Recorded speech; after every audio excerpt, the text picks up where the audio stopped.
que todos los niños, las niñas en nuestro país, los adolescentes, aprendan que tratar bien está bien y que tratar mal está mal. Aprendan sobre la cultura del consentimiento y que no sigamos reforzando una cultura de la violación y del terror sexual. Absolutamente infames y absolutamente inadmisibles. Es muy difícil que las mujeres se sientan seguras cuando cunde esa cultura de la impunidad y esa cultura de la violación. Rechazo a estos comportamientos machistas, inexplicables, injustificados y absolutamente repugnantes. Asco a la hora de ver eso y imaginarse que sus hijas pueden estar en el edificio de enfrente.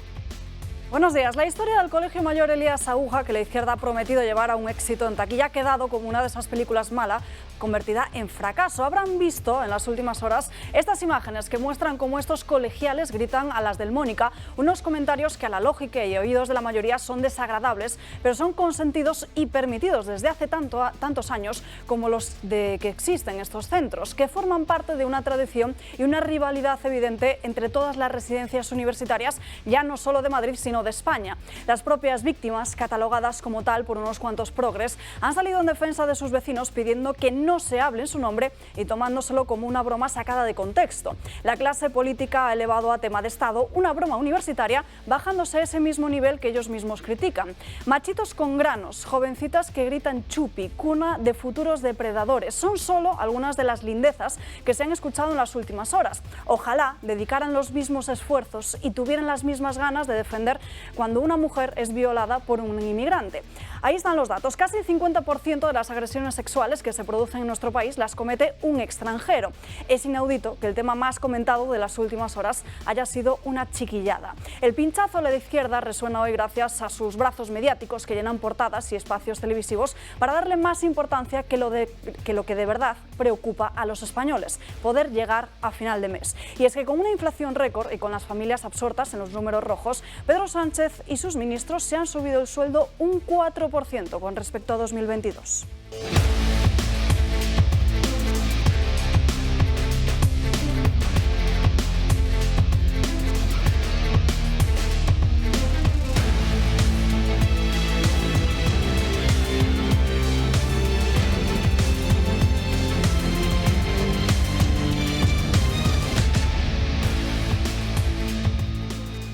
Terminamos la semana aquí en Dando Caña con muchos asuntos de los que hablar. En unos minutos nos iremos hasta la sede de Vox, donde Ignacio Garriga dará una rueda de prensa después de conocer los cambios que se produjeron ayer en su partido. También nos iremos hasta las puertas de la sede Ferraz, donde nuestro habitual contertulio Isaac Parejo se manifiesta para recordarle pues la situación económica en la que viven las familias y también todos los malos gestos que ha tenido el Partido Socialista en los últimos meses. Hablaremos de todo ello aquí, hoy, y antes saludamos a los invitados que nos acompañan. José María Francas, muy buenos días. Pues muy buenos días. Después de 2 días de juerga en Murcia, entre comillas, me vuelvo aquí hoy, sobre todo, ya que Julio de momento no está, dar gracias a la gente que nos trató espléndidamente en Murcia, fundamentalmente a Chelo, que es la presidenta del Club Senda 21, que es la que organizaba el acto de conferencia de Julio.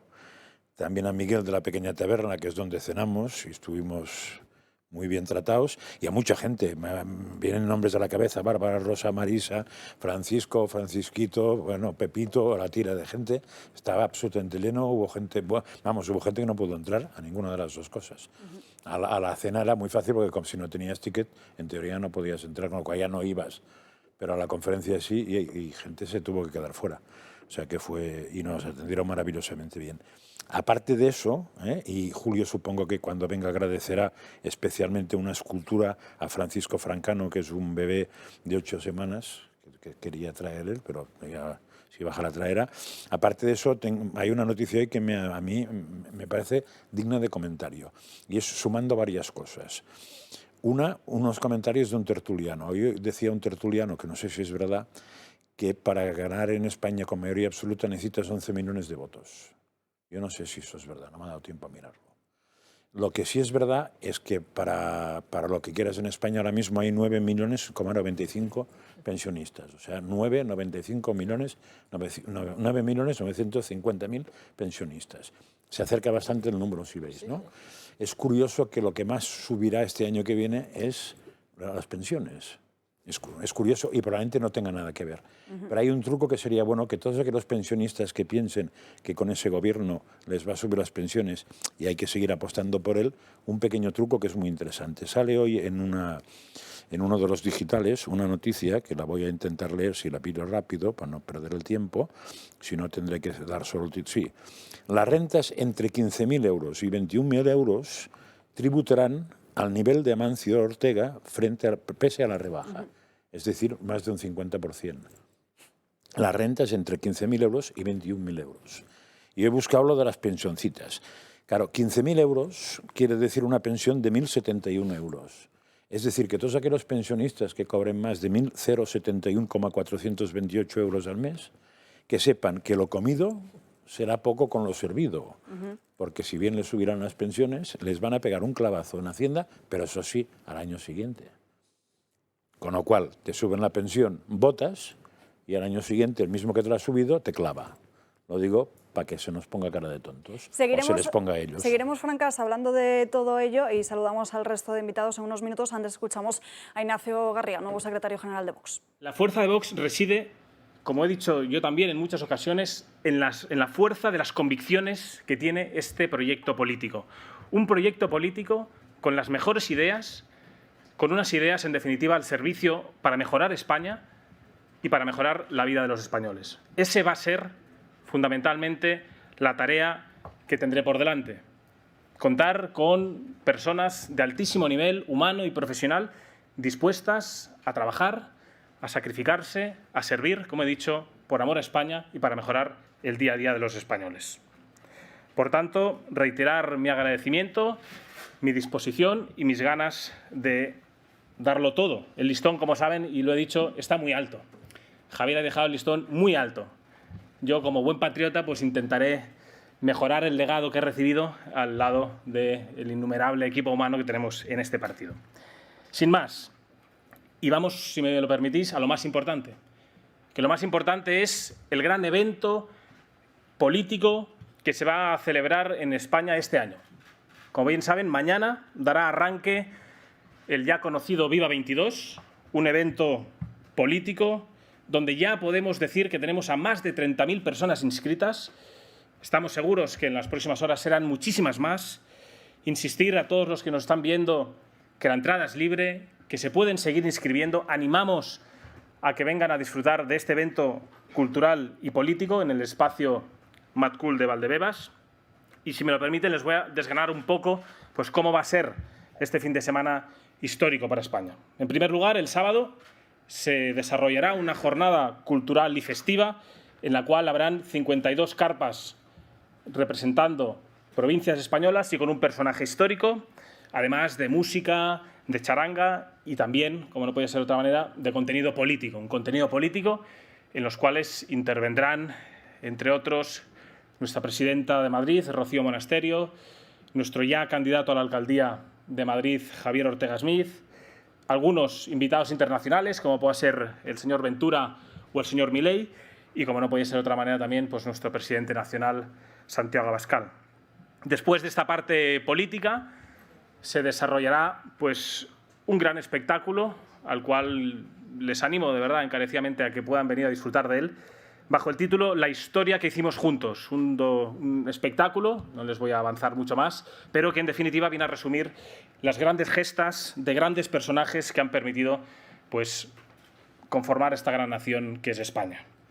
El domingo se producirá la parte quizás más significativa, más importante, porque ahí nuestro presidente nacional expondrá con detalle algo que se ha ido avanzando en estas últimas semanas, sobre el programa del España Decide, ¿no? Un programa que, como les he dicho y ya conocen de alguna manera, es, en definitiva, y eso lo explicará muy bien el presidente nacional, venir a denunciar algo que nosotros llevamos haciendo pues, desde nuestra fundación, ese compendio de normas políticas aprobadas, pues, en definitiva, a espaldas de los españoles y que no cuentan, eso estamos convencidos, del respaldo de ciertas mayorías, y que, por tanto, pues queremos apelar a esos consensos que se han pactado detrás de grandes medios de comunicación, de grandes despachos y devolver la voz pues, utilizando ese artículo de la Constitución, el 92, para plantear una serie de cuestiones al conjunto de los españoles. Pero, como he dicho, eso lo explicará muchísimo mejor nuestro presidente nacional.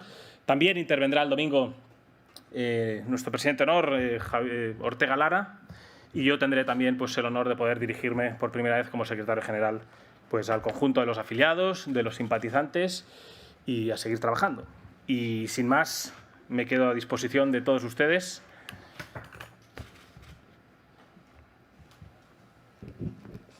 ¿Qué tal, señor Garriga? Bueno, enhorabuena por el cargo, primero. Y le quería preguntar si va a hacer algún cambio en las vicesecretarías que también dependían de Ortega Smith hasta ahora. Gracias. Gracias a ti. Bueno, entenderás que no creo que no han pasado ni 24 horas de mi nombramiento. No tengo el honor de conocer a todos los magníficos vicesecretarios, a los magníficos cuadros que hay en este magnífico partido.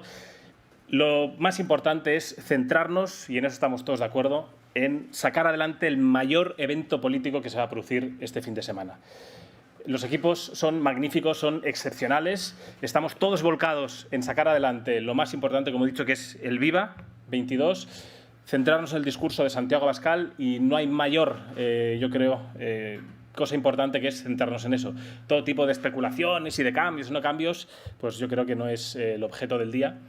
Y yo creo que lo he dejado muy claro, que al final, oye, formamos parte de una gran familia como es Vox y tenemos mucho trabajo. Al final, nuestra principal ocupación y preocupación es llevar a cabo todos los cambios necesarios para conformar esa alternativa que necesitan los españoles para desalojar al sanchismo, para combatir al separatismo.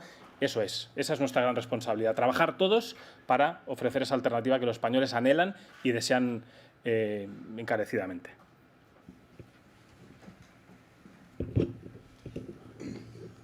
Muy buenas tardes, señor Garriga. Bueno, primero felicitarle por su nuevo cargo. La pregunta que le quería hacer está relacionada con la situación en Cataluña. Ahora mismo no es la mejor, hay muchos robos, violencia, y muchas fuentes apuntan que esto se da por la inmigración ilegal y por mucha irregularidad en la entrada de Menas. ¿Cuál es la acción de Vox para frenar esto? Bueno, gracias en primer lugar por la felicitación.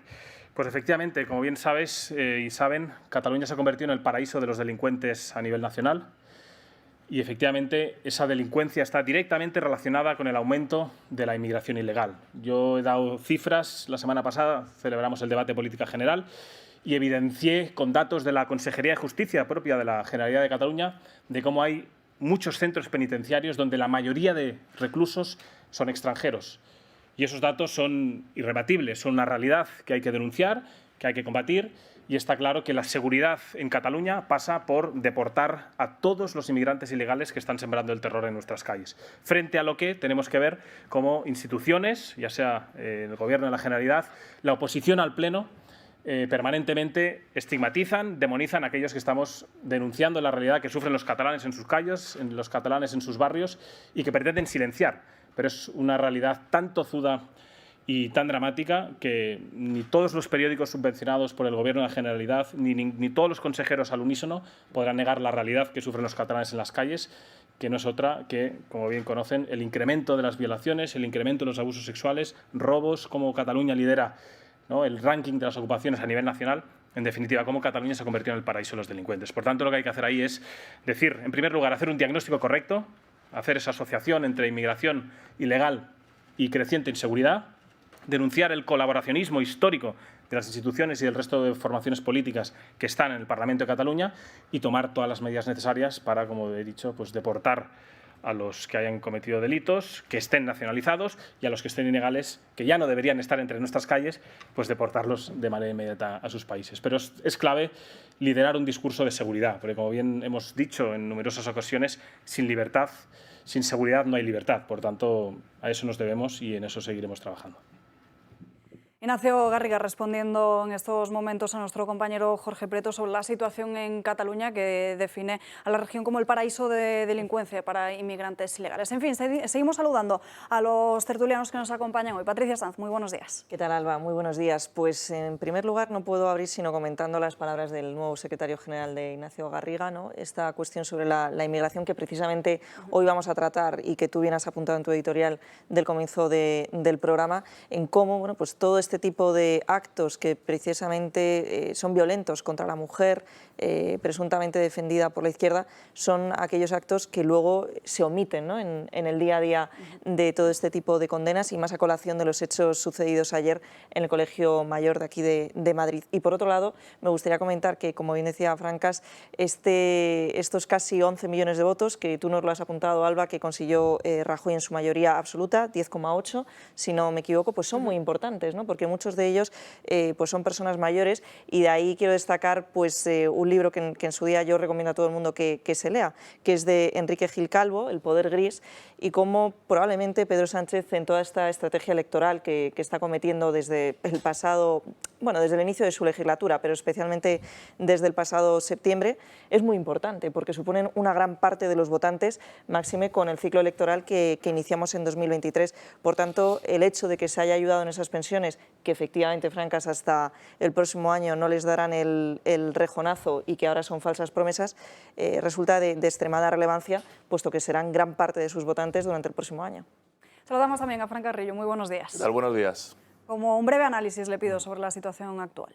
Bueno, suscribiendo las palabras que también ha dicho el nuevo secretario de Vox, que tiene una tarea complicada, porque no hay nada más difícil que dirigir internamente una organización política, pero es que cuando yo vi la reacción ayer en España, ya no solo en las redes sociales, sino en el conjunto de la información del país, me llevé una grata sorpresa, porque lo primero que reflexioné, dije, la izquierda política y mediática lo ha vuelto a conseguir. Ha vuelto a imponer el marco mental y mediático en el que quiere que todos los ciudadanos hablemos. Una tontería, una chuminada adolescente, se ha convertido ahora mismo en el debate nacional que esconde otros problemas más importantes. Ya no se habla de la subida de las hipotecas, de la subida de la luz, del coste de la vida, o por ejemplo del enésimo caso de corrupción del Partido Socialista, que ayer, con el caso Isofotón, que es un caso andaluz, que conozco muy bien, 80 millones de euros que un juez por error ha archivado, y en el que hay 3 ministros del PSOE implicados, entre ellos la ministra Rivera y la ministra María Jesús Montero. Entonces, no se habla ayer del caso de corrupción, se habla ayer, y parece que es un tema de conflicto nacional, en el que jóvenes, chicos y chicas, dediquen a hacerse cánticos unos a otros. La izquierda política y mediática lo ha vuelto a conseguir. No hablamos de lo que realmente importa a los españoles. Por tanto, yo creo que no hay que darle más relevancia. A la gente lo que le importa es qué va a pasar con su economía, qué va a pasar con su trabajo, qué va a pasar con su seguridad, porque las calles cada día están más inseguras, qué planes hay para frenarlo y sobre todo quién va a liderar ese freno, esa alternativa, que no alternancia política. Creo que eso es lo relevante y para mí el año que viene, el año 2023, es para mí yo creo que de la historia reciente y contemporánea de España, el año más importante, no porque sea año electoral, sino porque realmente podemos ir hacia una España en quiebra absolutamente la próxima generación, o una España que tenga una alternativa política y económica frente al modelo socialista, bien impuesto o bien gestionado. Evidentemente, como estamos señalando ahora mismo en la mesa, lo del asunto del Colegio Mayor Elías Aguja, pues es un tema que ha elevado la clase política a un asunto de Estado para tratar de hablar de otros asuntos que tendremos que analizar aquí y debatir en mayor profundidad. Pero antes sí que me gustaría dedicar a este tema 5 minutos, porque los universitarios de este Colegio Mayor se han convertido en los protagonistas involuntarios de la actualidad. El vídeo que van a ver ahora mismo en sus pantallas, que les mostrábamos también hace apenas unos minutos, se ha convertido en viral a través de las redes sociales, y en él se pueden ver cómo estos universitarios lanzan cánticos a sus compañeras de enfrente, a sus vecinas del Colegio Mayor Mónica. Una broma universitaria que viene repitiéndose año tras año a las puertas de la celebración de su tradicional capea. No sé, compañeros, si podemos ver esas imágenes que estamos hablando. El gritarse y cantarse comentarios fuera de tono, como decimos, se repite cada año al principio del curso, pero la izquierda ha querido apropiarse de ello para asegurar que la educación sexual es más necesaria que nunca y que son actitudes machistas. Sin embargo, también en las últimas horas muchos medios de comunicación han podido hablar con esas residentes del Mónica, y ellas dicen que en ningún momento quieren que hablen en su nombre y que se lo toman pues como una broma más. Yo y Aguja son nuestros amigos y creo que se está dando mucho bombo y me parece que se está sacando todo de contexto. O sea, ¿tenéis buena relación con ellos? Sí, claro que tenemos buena relación con ellos. ¿Y apoyáis lo que cantaron? No nos sentimos ofendidas ni nada, para nada. O sea, pero es el pique. Claro, o sea, es un pique que es un pique que siempre ha habido entre chicos, chicas. Cada colegio mayor tiene. Repítemelo, por fin, que estaba yo aquí hablando. Bueno, es un pique que tenemos todos los años entre chicos, chicas, tal, un colegio tal al otro. Nosotros, por ejemplo, también tenemos un pique con las del Mónica, somos de otro colegio mayor de niñas, pues pero bueno, se ha dado una bola, un valor que, pues que no es el que iban, no era la intención. Están llamando chicos a chicas y yo creo que se ha sacado un contexto machista. Y también lo llamamos nosotras a las del Mónica a nosotras. O sea, no es un canto machista ni mucho menos.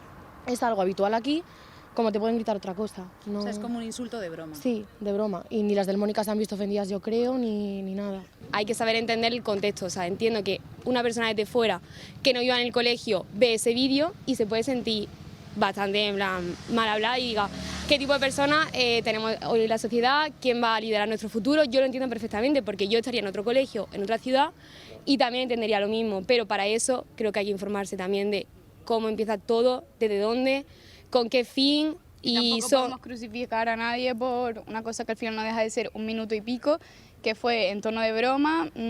Creo que es que no. Quiero que quede claro que había un perdón por parte de ellos y que tampoco hace falta llevarlo más allá porque nosotros entendemos que la situación que están pasando a ellos ahora de verse influenciados de una manera que no es bonita por su parte tampoco. Sí, que tampoco es así.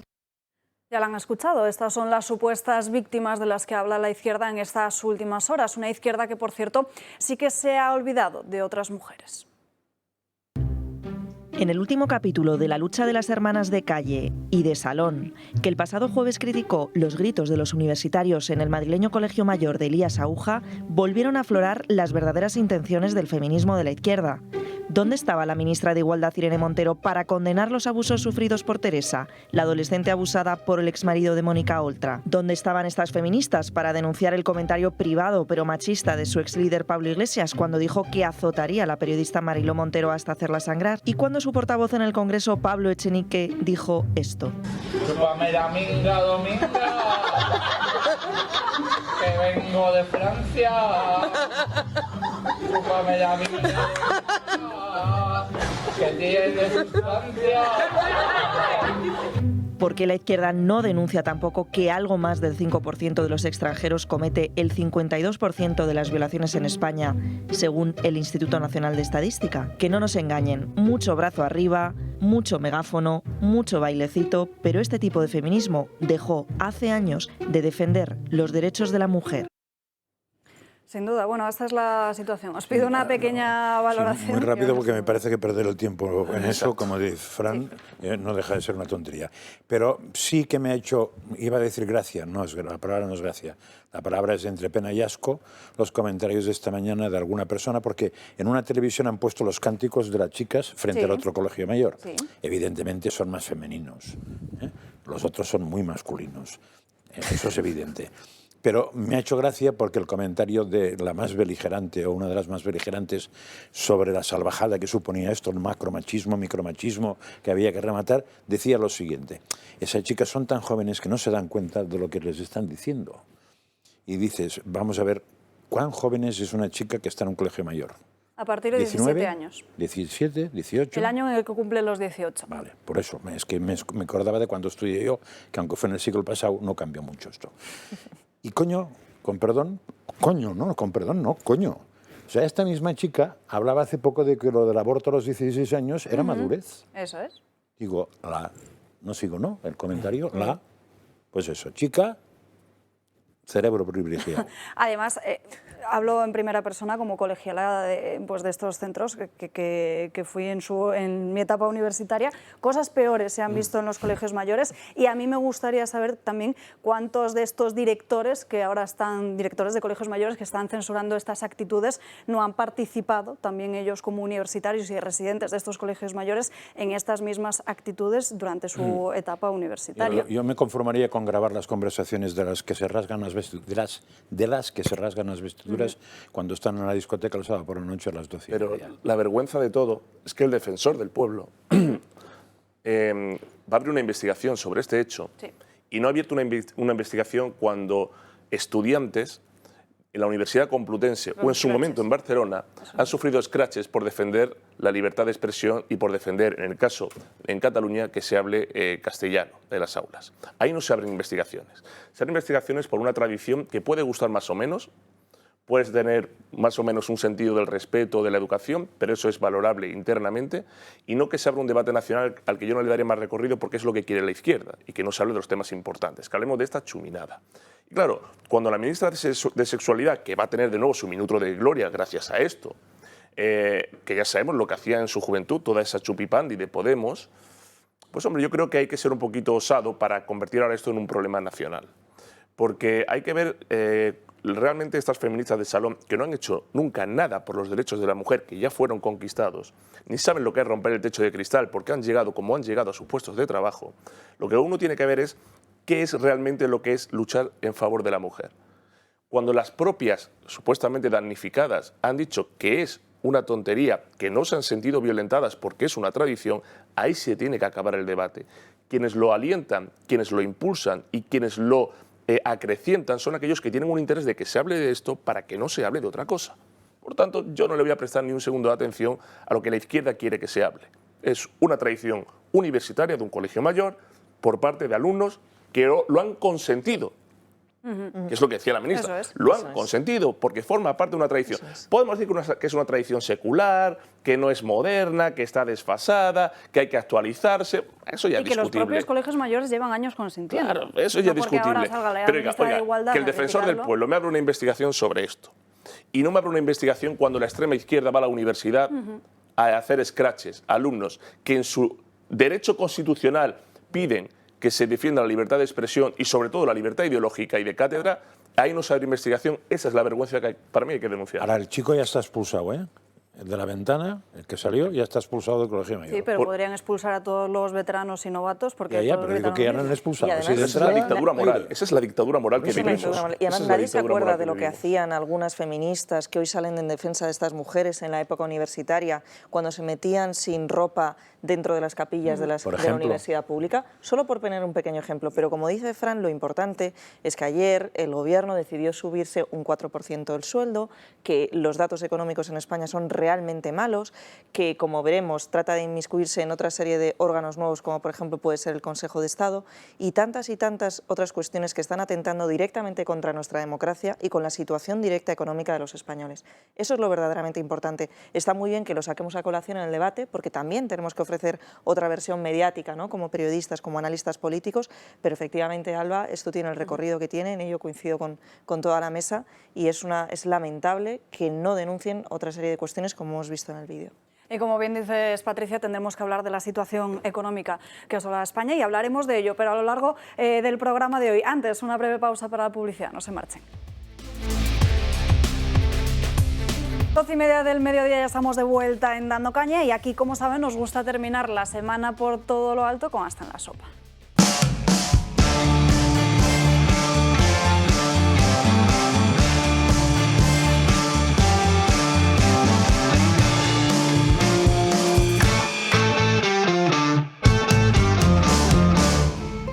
Hasta la cocina nos hemos venido corriendo porque si hay algo que he echado de menos en estos 15 días que he estado fuera es a José Ángel Aguinaga. Muy buenos días. Buenos días. ¿Qué nos vas a hacer hoy? Pues mira, vamos a hacer un rape, lo voy a hacer a la sartén, luego le echo unas fritaditas y luego de guarnición pongo judía verde y unos tomates cherry. Eso es lo que voy a preparar. ¿Y aquí qué es lo que tienes? Aquí es una cayena para luego en la fritada echar una cayenita para que le dé un toquecito de alegría. ¿Y las judías cómo las haces así? Pues esto, por eso lo voy a coger aquí, lo voy a hacer, luego lo voy a partir y luego en la sartén, poco a poco, en aceite, un poquito de ajo, un poco de sal y ya está. Queda muy bueno. Siempre que nos lo cuentas parece muy fácil, pero luego una se pone a hacerlo en casa y no es tanto. Hay que ir parte por parte, uno a uno, como algunos entrenadores dicen, partido a partido, pues igual. En la cocina igual, ¿no? Igual, parte por parte. ¿Tiempo? ¿Cuánto tiempo nos lleva? Pues media horita. Media horita. Ah, qué rápido. Sí. Cuanto antes rápido. comamos mejor, ¿eh? ¿Sí? Aquí ya lo sabes, que nos gusta mucho. Pues aquí te dejo. Muy bien. En unos minutos vuelvo contigo para ver cómo Estupendo. llevas el plato. Muchas gracias. Volvemos a la mesa y en apenas unos minutos nos iremos hasta la sede del Partido Socialista en Ferraz. En apenas unos minutos no, nos vamos a ir ya directamente con Marien Vallejo porque Isaac Parejo se manifiesta con otros dos youtubers frente a la sede del Partido Socialista. Marien, muy buenos días. Gracias. Y en breves momentos vamos a empezar.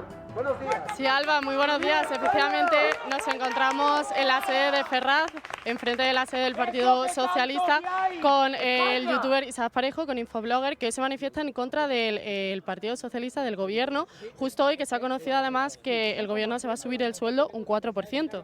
Bueno, Pedro Sánchez concretamente se va a subir el sueldo un 4% después de que ayer el tema estrella del día fuera el machismo de un colegio mayor, ¿no? Y todo para tapar la subida de sueldo de estos sinvergüenzas, de este gobierno corrupto, que lo único que hace es empobrecer a la sociedad. Así que hoy estamos aquí, Carlitos, Madame y yo, para decirles lo que poca gente se atreve, al gobierno de la gente, que habría que tachar eso y poner el gobierno de la gentuza, que es lo que son.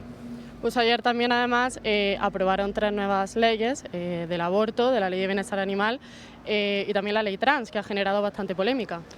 Bueno, pues todas las leyes liberticidas que la izquierda siempre suele legislar para que luego la derecha las mantenga, el PP. O sea, por eso nosotros exigimos no solo la derogación de esas leyes, sino que al próximo gobierno que venga tenga huevos, hablando mal y pronto, y derogue todas las leyes sectarias de la izquierda, porque es lo que hace que luego vuelvan otra vez siempre a destrozarlo todo. ¿Y qué le diría a los españoles que, bueno, no han acudido aquí, pero que deberían de haber acudido, ¿no? ¿Qué les diríais? Pues que yo sé que hay muchos españoles que en estos momentos no están aquí apoyando este movimiento, porque somos muy chiquititos y todavía no tenemos la repercusión necesaria para que el resto del país se implique, y 2, que no tengan miedo, que el auténtico miedo es dentro de 1 año, de 2 años, cuando la dictadura socialcomunista se haya impuesto totalmente en España y esto ya sea realmente Venezuela, ya sea realmente Cuba, y ahí es donde tenéis que tener miedo, queridos españoles. Ahora es muy bonito, ¿verdad? Todavía podemos encender la luz, todavía podemos poner un cuenquito de arroz encima de la mesa, pero el día de mañana ni tan siquiera eso vais a poder hacer sin permiso de su santidad. A eso es a lo que yo tengo miedo. Así que a todos esos españoles que sois cobardes, que tenéis vergüenza, que tenéis miedo, pues esperad lo que se os viene, esperad. Se ven también pancartas en contra de ese posible indulto que le pueden hacer a Griñán. Bueno, de hecho estamos convencidos que ese indulto se va a producir, no ahora, pero en unos meses, estamos seguros, y algo sacarán para taparlo. O sea, esta vez ha sido del Colegio Mayor, luego sacarán pues lo de las mascarillas, algo seguramente taparán para tapar, o sea, el indulto a Griñán que se va a producir, el indulto a uno de los mayores corruptos de este país, a un estafador, al cabecilla de una trama criminal que se dedicaba a gastarse el dinero de los parados en prostitutas. Pues Alba, estas palabras también son compartidas por decenas de españoles que han acudido aquí a la sede del PSOE, aquí en Ferraz, para manifestarse en contra de las medidas y las políticas que está aprobando el gobierno de Pedro Sánchez. Gracias, Marien. Un abrazo también a Isaac Parejo, a Carlitos y a Madán. En fin, vamos a cambiar de asunto. Tenemos que hablar de la Ley de Bienestar Animal, que ayer superó el debate en el Congreso de los Diputados después de que la Cámara Baja tumbase esas enmiendas a la totalidad que habían planteado tanto el Partido Popular como Vox. Vamos a recordar cuáles son algunos de sus absurdos. Las discrepancias entre PSOE y Podemos están a la orden del día, ya que parece que el Gobierno no consigue ponerse de acuerdo, por lo menos de primeras. No lo hicieron con la ley del aborto ni tampoco con los últimos presupuestos generales del Estado. Y ahora parece que tampoco lo hacen con la ley de bienestar animal, la cual ya ha comenzado su andadura parlamentaria. Se trata de una exigencia histórica de Podemos que ha provocado multitud de problemas en el seno del Gobierno de coalición y las críticas del sector. Pero ¿cuáles son los puntos más polémicos de esta ley? Pues a partir de ahora los animales serán clasificados como seres sintientes, por lo que todos aquellos que quieran tener uno tendrán que realizar un curso formativo, a lo que se suma además la prohibición de sacrificio con penas de hasta 36 meses de cárcel y la prohibición de venta. Este último punto causó diferencias entre ambos partidos, ya que supone el cierre de multitud de negocios. Además, los dueños no podrán dejar a sus mascotas en terrazas, patios o sótanos sin vigilancia, así como tampoco atados y sin ninguna supervisión, por lo que se acabó el ir a comprar mientras el animal animales para afuera. El texto obliga además a las administraciones locales al mantenimiento, cuidado y control de las colonias felinas. Pero por otro lado, el punto más polémico radica sobre todo en los perros de caza, y es que el PSOE quería excluirlos de esta ley, algo que Podemos no permitió, ya que para este partido lo que importa es acabar con los maltratadores. Es una ley por primera vez a nivel estatal para garantizar los derechos de los animales y que tiene 3 objetivos fundamentales. En primer lugar, acabar con la impunidad de los maltratadores. En segundo lugar, acabar con el abandono de los animales. Y en tercer lugar, acabar con el sacrificio. Esta enmienda llega hoy al Congreso para ser aprobada, excluyendo no solo a los animales auxiliares de caza, sino también a los que utilicen para espectáculos taurinos. Un hecho que no termina de convencer al ala morada del Gobierno, y una ley que ha sido duramente criticada no solo por la oposición, sino también por las asociaciones de animales. En esta ley de protección y bienestar animal con Manuel Fuentes, que es veterinario. Muy buenos días. Hola, buenos días. Ahora hablaremos de su contenido parte por parte, pero primera pregunta, así en líneas generales. ¿Busca esta ley realmente el bienestar de los animales o darle la vuelta por completo a esa relación que el ser humano mantiene con el animal? Lo digo porque se eleva el animal a categoría de sujeto de derecho como si fuera una persona. Bueno, esta ley lo de menos es el bienestar de los animales. Nada más hay que fijarse en la exposición de motivos. Al principio de todo en la ley lo pone bien clarito que el principal motivo de esta ley no es el bienestar de los animales, sino regular la dignidad de los animales con respecto a la sociedad. Con esa frase, que viene perfectamente estipulada en la exposición de motivos, todo lo demás sobra. Es decir, esta ley no persigue el bienestar de los animales, sino lo que persigue es cambiar radicalmente la relación que existe entre las personas y los animales. Es una ley pura y llanamente ideológica. Los despropósitos de esta ley es la hiperprotección de las colonias felinas. No sé si cuando esta ley ya sea una realidad podríamos ver en los próximos meses a ello, por ejemplo, focos de ratas en las ciudades. Bueno, yo espero y deseo que esta ley nunca sea una realidad. Todavía queda una buena parte de trámite parlamentario y espero que nunca se lleve a... o sea, que nunca esté vigente, porque es una auténtica barbaridad. Efectivamente, como muy bien estás indicando, el tema de las colonias felinas, al cual dedica esta ley un capítulo entero, es un auténtico despropósito y además una auténtica contradicción. Cogiendo literalmente lo que pone esta ley, porque hiperprotege las colonias felinas y a la vez prohíbe el silvestrismo. Entonces se está diciendo una cosa y la contraria. Los gatos, aparte, los gatos callejeros, los gatos que pertenecen a colonias felinas, que se llaman gatos ferales, no solamente son un foco de infecciones, de zoonosis, sino que además también como tienen permanentemente comida, pues son un foco de ratas. De hecho, tanto en Valladolid como en Madrid, te puedo decir, por desgracia, que ya hay focos de rata negra diferente a la rata de alcantarilla. La rata de alcantarilla es Ratus norvegicus, que es la que todos tenemos en mente, pero luego está la rata negra, que es una rata que normalmente hace los nidos en los árboles. Se confunden muchas veces sus nidos y sus guaridas con nidos de pájaros y está ligada a las colonias felinas. Entonces, este es un hecho objetivo y demostrable. ¿Qué multas estratosféricas estaríamos hablando si tenemos, por ejemplo, a una perra como mascota, se escapa y se queda embarazada? Pues hasta 10.000 euros de multa. Eso viene literalmente, hasta 10.000 euros de multa. Claro que también tenemos la opción, si tenemos una perra de nuestra propiedad, no somos criadores profesionales, nos ha dicho el señor director general de Derechos de los Animales, don Sergio García Torres, nos ha dado la solución, que es, hay dos vías. Una, darnos de alta en ese mismo momento que sabemos que la perra está preñada como criadores profesionales y asumir quedarnos con la camada entera, es decir, si la perrita tiene 9 cachorros, nosotros nos quedamos con los 9 cachorros, si tiene 5, 5 y si tiene 18, 18. Tenemos que quedarnos con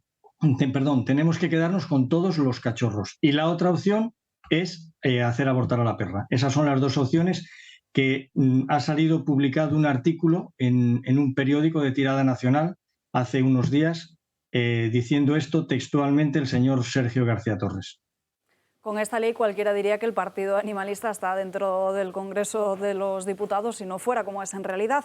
¿Qué lobby animalista está detrás de esta norma? Bueno, hay un lobby animalista por encima de todos, que es Eurogroup for Animals. Lo que pasa que aquí en España hay 4, vamos a decir, tentáculos, que son FADA, ANDA, Anima Naturalis y AP Prima Domus. Para que nos situemos todos, Sergio García Torres, antes de ser director general de Derechos de los Animales, fue el coordinador en Madrid de Anima Naturalis. La presidenta de FADA, creo recordar la fecha del 6 de octubre, si no fue el 6 de octubre, fue el 5 aproximadamente, del año pasado, del año 2021, estuvo en la presentación de esta ley junto a Irene Montero y a Ione Belarra. Entonces, estas cosas nos dan, estos hechos, que son objetivos y perfectamente demostrables, nos dan idea por dónde van los tiros. Si además cogemos los objetivos de estos lobbies animalistas, como son la eliminación de los animales de los circos, que viene estrictamente puesto en esta ley, la obsesión, porque es una obsesión por esterilizar y castrar a los animales, el tema mismamente de las colonias felinas. Hay otro tema que los lobbies animalistas lo llevan por bandera, que es frente a una invasión de especies exóticas, nunca promueven la eliminación de dichas especies, sino su regulación mediante la esterilización. Y ahí tenemos el tratamiento de las colonias felinas mediante lo que ellos llaman CER, que es captura, esterilización y retorno. Son ejemplos básicos de cómo esta ley no pretende bajo ningún concepto ni persigue bajo ningún concepto el bienestar de los animales, sino que lo que persigue realmente es modificar la relación que hay entre las personas y los animales y hacer realidad punto por punto todos los objetivos de las organizaciones animalistas. Manuel Fuentes, muchísimas gracias por estar con nosotros en directo. Muchas gracias a vosotros. Gracias. Un abrazo. Francas, te pregunto, ayer en el Congreso se debatió y finalmente salió adelante esta ley de bienestar animal en la que se hiperprotege a los animales, mientras, por otro lado, se permite matar a bebés. Sí, eso es una cosa muy interesante. De todos modos, me parece que ayer no se aprobó la ley, ¿eh? No, ayer lo que se hace... de las enmiendas, claro, entonces, diríamos, se perdieron las enmiendas a la totalidad. Ahora, gracias a Dios, y probablemente al reglamento de las propias cámaras, entra un tiempo que sé que Manuel decía que espera que sea más largo el tiempo que el tiempo de este gobierno, con lo cual esta ley se iría exactamente a vivir el sueño de los injustos en este caso. No, es lo mismo que decíamos antes, o sea, los mismos que están a favor de el aborto / libre, por no decir fomentar el aborto, te pueden crucificar como se te ocurra matar una precría o abortar una jineta, por poner un ejemplo. O sea, la especie humana tiene grandes ventajas. Decían, y yo me dediqué a esto una temporada, al tema de la evolución. Evidentemente es verdad que en algunos casos ha evolucionado, en otros creo que no. Creo que ha evolucionado bastante, porque no conozco ninguna especie que esté dispuesta a jorobarse a sí misma aplaudiendo a otra. Podemos decir que hay alguno que ha evolucionado y otro no tanto. Sí, algunos pocos han evolucionado y el resto se han echado para atrás. Por este lado de la mesa. A mí me gustaría destacar, en primer lugar, que esta ley de bienestar animal no es otra cuestión, sino otro ejemplo más de cómo el Estado se inmiscuye en la propiedad y en la vida privada de los españoles, ¿no? Además, también vuelve a crear dos tipos de ciudadanos, los ricos y los pobres, es decir, aquellos que van a poder disponer de una videovigilancia y, por tanto, van a poder tener a sus perros en los patios, en las terrazas y todos esos sitios en los que se ha prohibido si no hay una supervisión, y todos aquellos que no podrán hacerlo, de tal forma que incluso familias con perros grandes, porque así lo dice este anteproyecto de ley, tampoco van a poder tener perros de cierto tamaño o que por su raza no se adecúen a las circunstancias en las que vive este núcleo familiar. Y por otro lado, esta ley supone otra vez más, al igual que ha sido la ley en favor del Mar Menor, una oportunidad más de la izquierda para seguir colocando los suyos, porque no nos podemos olvidar que con esta ley se propone la creación de un Consejo Estatal de Protección Animal, de un Comité Científico y Técnico para la Protección y los Derechos de los Animales e incluso de un Fondo para la Protección Animal. Es decir, otra excusa más para seguir agrandando ese gasto público que tan poquita falta hace ahora. Yo creo que estamos todos de acuerdo en que, evidentemente, con independencia de la consideración jurídica que se le quiera dar a los animales, nadie quiere maltratar a un animal, como nadie quiere matar a una persona en el vientre de su madre, pero en esta cuestión concreta es, en fin, de todo punto partidista y de todo punto, como creo haber demostrado, ideológica. Yo creo que hay que analizar caso por caso de lo que puede llegar a ser una ley o no, porque es cierto que hay algunas cosas que sí son lógicas, ¿no? Castigar al que maltrata a un ser vivo, y en este caso que lo tiene a su cargo, no me parece mal, pero decía Patricia algo muy relevante. Al final es lo de siempre, es la élite política, en este caso del Estado, del Gobierno, de la izquierda, quien le dice a los españoles cómo tienen que vivir y sobre todo cómo tienen que cuidar lo que pasa en su propio territorio, en su propiedad privada. Gente que además se puede permitir asumir las consecuencias de la ley que ellos mismos promueven. Y pasa en todos los ámbitos de la vida, en lo económico, en lo religioso, en lo cultural, en lo social. Bueno, claro que hay que perseguir a aquellos que maltratan o que matan a sus mascotas, claro, y que los abandonan. Para mí sí, pero eso es una cosa. Y otra cosa es chorradas que aparecen en ese borrador y que me imagino que las enmiendas quitarán, como, oiga, yo tengo que entrar a un supermercado, no puedo dejarlo fuera. ¿Por qué? ¿Me vas a multar por dejarlo fuera? Y si yo tengo un dogo danés o tengo un San Bernardo, tengo que meterlo dentro con todo eso lo que eso significa. Porque es que si no, esta ilógica, esta irracionalidad nos llevará a lo que se ha aprobado, por ejemplo, en el Parlamento de Colombia, con el gobierno populista de los amigos de Podemos, del señor Petro y toda esa gente que solamente crea miseria. Que es que se ha aprobado una ley en la que los diputados pueden llevar sus mascotas al Parlamento. Bueno, pues llegó un día un diputado y llevó a su burro. Un burro entrando en el Parlamento. Esa es la degradación política a la que al final nos lleva esta gente. Decía la señora Serra, esta es la que fue condenada por patear a un policía, ¿verdad? Y en la que el ministro Álvarez tuvo que mediar para que entrara en Nueva York a costa del dinero de todos los españoles. No una policía. Una policía, más a mi favor. Más a mi favor. Explicar más la cosita. Más a la cual llamó, creo que cosas peores que el edificio A ha llamado al B. Sí, bueno, o al menos el mismo tono. Y hoy una declaración de Rita Maestra diciendo que las manifestaciones de los chicos y tal, eso son violaciones. Cuando ella entraba en capillas ajenas gritando, eso no lo era. Pero la señora Serra dice, bueno, es que impunidad contra los maltratadores. ¿Se refiere con maltratadores y tener impunidad al fundador de su partido que decía que había que azotar a una mujer hasta que sangrase? ¿O se refería a lo que decía también el señor Echenique contra aquellas mujeres que eran de derechas y que, por ejemplo, no había que proteger? ¿Esos son maltratadores? ¿Hay que tener impunidad sobre ellos? ¿Eso entra dentro de la ley de bienestar animal? Hoy de eso no se acuerdan. En fin, nos vamos en directo hasta la sede de Vox con Jorge Prieto, donde hemos escuchado hace apenas unos minutos a Ignacio Garriga en una rueda de prensa como secretario general del partido de Vox. Y así es, Alba, muy buenos días. Nos encontramos ahora mismo en la sede de Vox en Madrid. Ignacio Garriga ha comparecido en los diferentes medios por su nuevo cargo, la actual Secretaría General de Vox. Y ha querido sustituir al antiguo Javier Ortega Smith, que es el nuevo candidato a la alcaldía de Madrid. Bueno, Ignacio Garriga no ha querido incidir en la crisis o lo que decían algunos medios interna por el movimiento de Macarena Olona y dice que no pasa absolutamente nada. Ha querido incidir en la inestabilidad de Cataluña y básicamente que hay muchos robos, mucha violencia dentro de las calles y ha dicho que todo es por los inmigrantes ilegales y también por la irregularidad de los menas. Dice que todo inmigrante ilegal tiene que ser exportado a su país. Aparte de esto, también hay que incidir en el evento multitudinario del domingo, el Viva 22. Quiere que la gente se acerque más al grupo parlamentario Vox y que conozcan más de cerca las ideas del grupo parlamentario. También ha querido decir que Vox está muy unido más que nunca para enfrentarse a este gobierno actual, el de Pedro Sánchez Alba.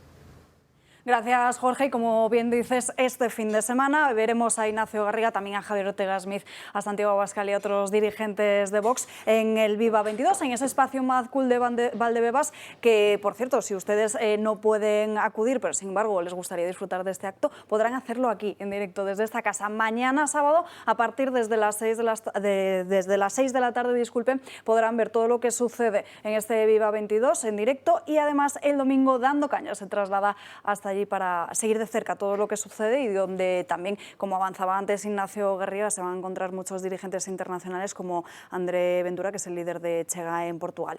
En fin, breve pausa para la publicidad y enseguida volvemos y nos vamos a la cocina.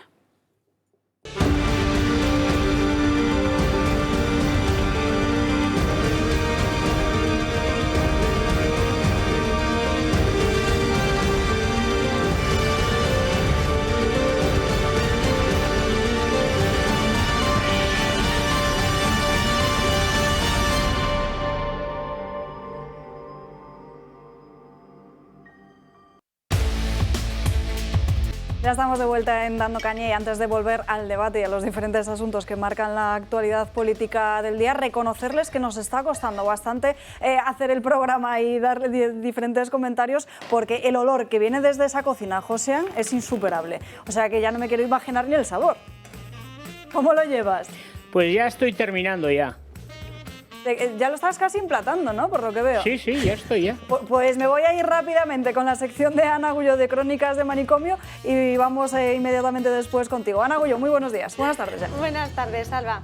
Hoy quería hablar de lo que ocurrió ayer en el Congreso, porque ayer en el debate de las enmiendas de la ley trans y la ley del aborto escuchamos las declaraciones de Irene Montero. Hacía hincapié en lo necesarias que eran las leyes en la sociedad, y afirmaba que además una de las cosas que necesitaban y demandaban los jóvenes es la educación sexual en las aulas. Para justificar sus afirmaciones, aludía al estudio sobre la sexualidad de las mujeres jóvenes en el contexto español. Y seguro que a nuestros espectadores les suena este estudio porque hablamos de él justo aquí. Pero me he visto en obligación de volverlo a traer a la mesa, porque la ministra de Igualdad no solo dejó constancia en el Congreso de que las jóvenes necesitan saber educación sexual de forma urgente, sino que lo ha plasmado en la página web del Instituto de las Mujeres. Desde el Instituto señalan que las jóvenes españolas demandan educación sexual, y hacía las siguientes afirmaciones: que la educación sexual en los colegios suspende con un 4,4, que casi el 35% de las jóvenes nunca ha recibido ningún tipo de educación sexual, y que el 58% de las jóvenes afirma haber tenido sexo con otra persona sin apetito o deseo sexual. ¿Pero queréis saber a cuántas jóvenes han entrevistado para hacer estas afirmaciones? A 1.516. Y no por medio de entrevistas personales y directas, sino por medio de una encuesta online realizada entre los días 5 a 18 de julio de este año. En España, según los últimos datos del INE del año 2021, hay más de 3,5 millones de mujeres jóvenes de entre 15 a 29 años, una proporción del 0,04% con respecto a la muestra cogida en este estudio. Pero es que no solo lo vimos ayer en el Congreso, donde afirmaba también el método anticonceptivo que usaban las mujeres, que era el preservativo, que era del 83,6%, y parecía que todas las mujeres jóvenes de España pues tenían los datos que la ministra había afirmado, pero es que vemos que solo son 1.500 jóvenes. No sé qué os parece, pero a mí cuando... Bueno, a ver, para lo que era, a mí la pregunta que me interesaría es saber cuánto ha costado el estudio con las 1.500 jóvenes, y por qué no lo hacían con una para sacar las conclusiones que le interesaban y nos ahorrábamos los 15.000 euros, porque al fin y al cabo, o los 18, la validez que tiene ese estudio se hace con uno, con 1.500, o con 3, con mujeres, con hombres o con medio pensionistas, es la misma, o sea que... Luego, igual. Alguien tendrá que llevar ya alguna vez a los responsables de esta malversación del que gasto. Están haciendo del gasto. Tiene que, al Ministerio de Igualdad o al Ministerio de Sexualidad, porque de Igualdad no es el de Sexualidad, tiene que llevar a toda esa gente, a todas esas gentas y gentos, lo tienen que llevar. Y a lo mejor hay un partido que lo puede llevar. Fíjate, Frank, lo han intentado, lo intentaron con Tezanos, y en el último momento, días antes de que le sentaran en el banquillo, porque casi lo logra Vox, al final no se permitió, con lo cual se ha intentado y no se le ha llevado ante la justicia para que explique por qué malversa y por qué, efectivamente, por qué utiliza caudal público en preguntar a los españoles cuestiones que son Sánchez le va a dar. puramente Pero puede ser por un partidistas y tema de electorales. procedimiento, porque yo he preguntado a abogados Sí, en dos y ocasiones aquí pasadas. algunos me dicen que es muy importante saber si vas por la vía civil o por la vía penal, porque según qué vía tienes que demostrar una cosa que es indemostrable, que en el fondo sería la mala fe declarada, que eso es muy difícil. O la inutilidad de preguntar sobre estas Entonces, cuestiones. que hay ¿no? que, ¿Para qué sirve, por, no? por eso hay abogados buenos, malos y del gobierno. Es ¿no? que ya se ha olvidado, pero es que esta gente se gastó 80.000 euros en una campaña de publicidad de fotos robadas a mujeres que no dieron su permiso, que luego subcontrataron por 4.000 euros. Es decir, regalaron a no sé qué amigos, bueno, sí lo sabemos porque sabemos incluso en qué medios están, 76.000 euros. Y luego tuvo que salir la persona de la agencia a explicarlo todo. Es que esta gente acaba de mudarse el Instituto Andaluz de la Mujer a un sitio que cuesta el alquiler mensual 100.000 euros. Es decir, nos cuesta más de 1 millón de euros al año pagar los caprichos de estas personas que no tienen dónde caerse muertas si se acaban de vivir de lo público. Por eso lo engrandece y por eso ahora Irene Montero le ha pedido a Sánchez 300 millones de euros más para su Ministerio de la Sexualidad. Esto es lo que tiene que cerrarse, esto es lo que hay que investigar. Esto es lo que hay que dirigir a la justicia para que investigue esa malversación continua de caudales públicos. Y esto es lo que hace la izquierda, esta dictadura moral. Y esto nos queda un año todavía de ver todo eso. Y no hay nada en las calles, salvo estos valientes que han estado antes en Ferraz, que lo hemos visto. Pero ya veréis, como el año que viene, en cuanto haya una alternativa, o alternancia, ya veremos, de gobierno, las calles empezarán a estar llenas. Los mismos que han creado este panorama. Y dirán, oiga, es que nos salimos a la calle porque vienen los recortes. Es el bucle de siempre. El socialismo gasta sin parar, arruina un país, lo lleva a la quiebra. Y cuando entra una alternativa que tiene que recortar para que la cosa pueda funcionar como en una economía doméstica y familiar, salen a las calles por esos recortes. Y es el bucle de siempre. Entonces, esto hay que empezar a denunciarlo ya.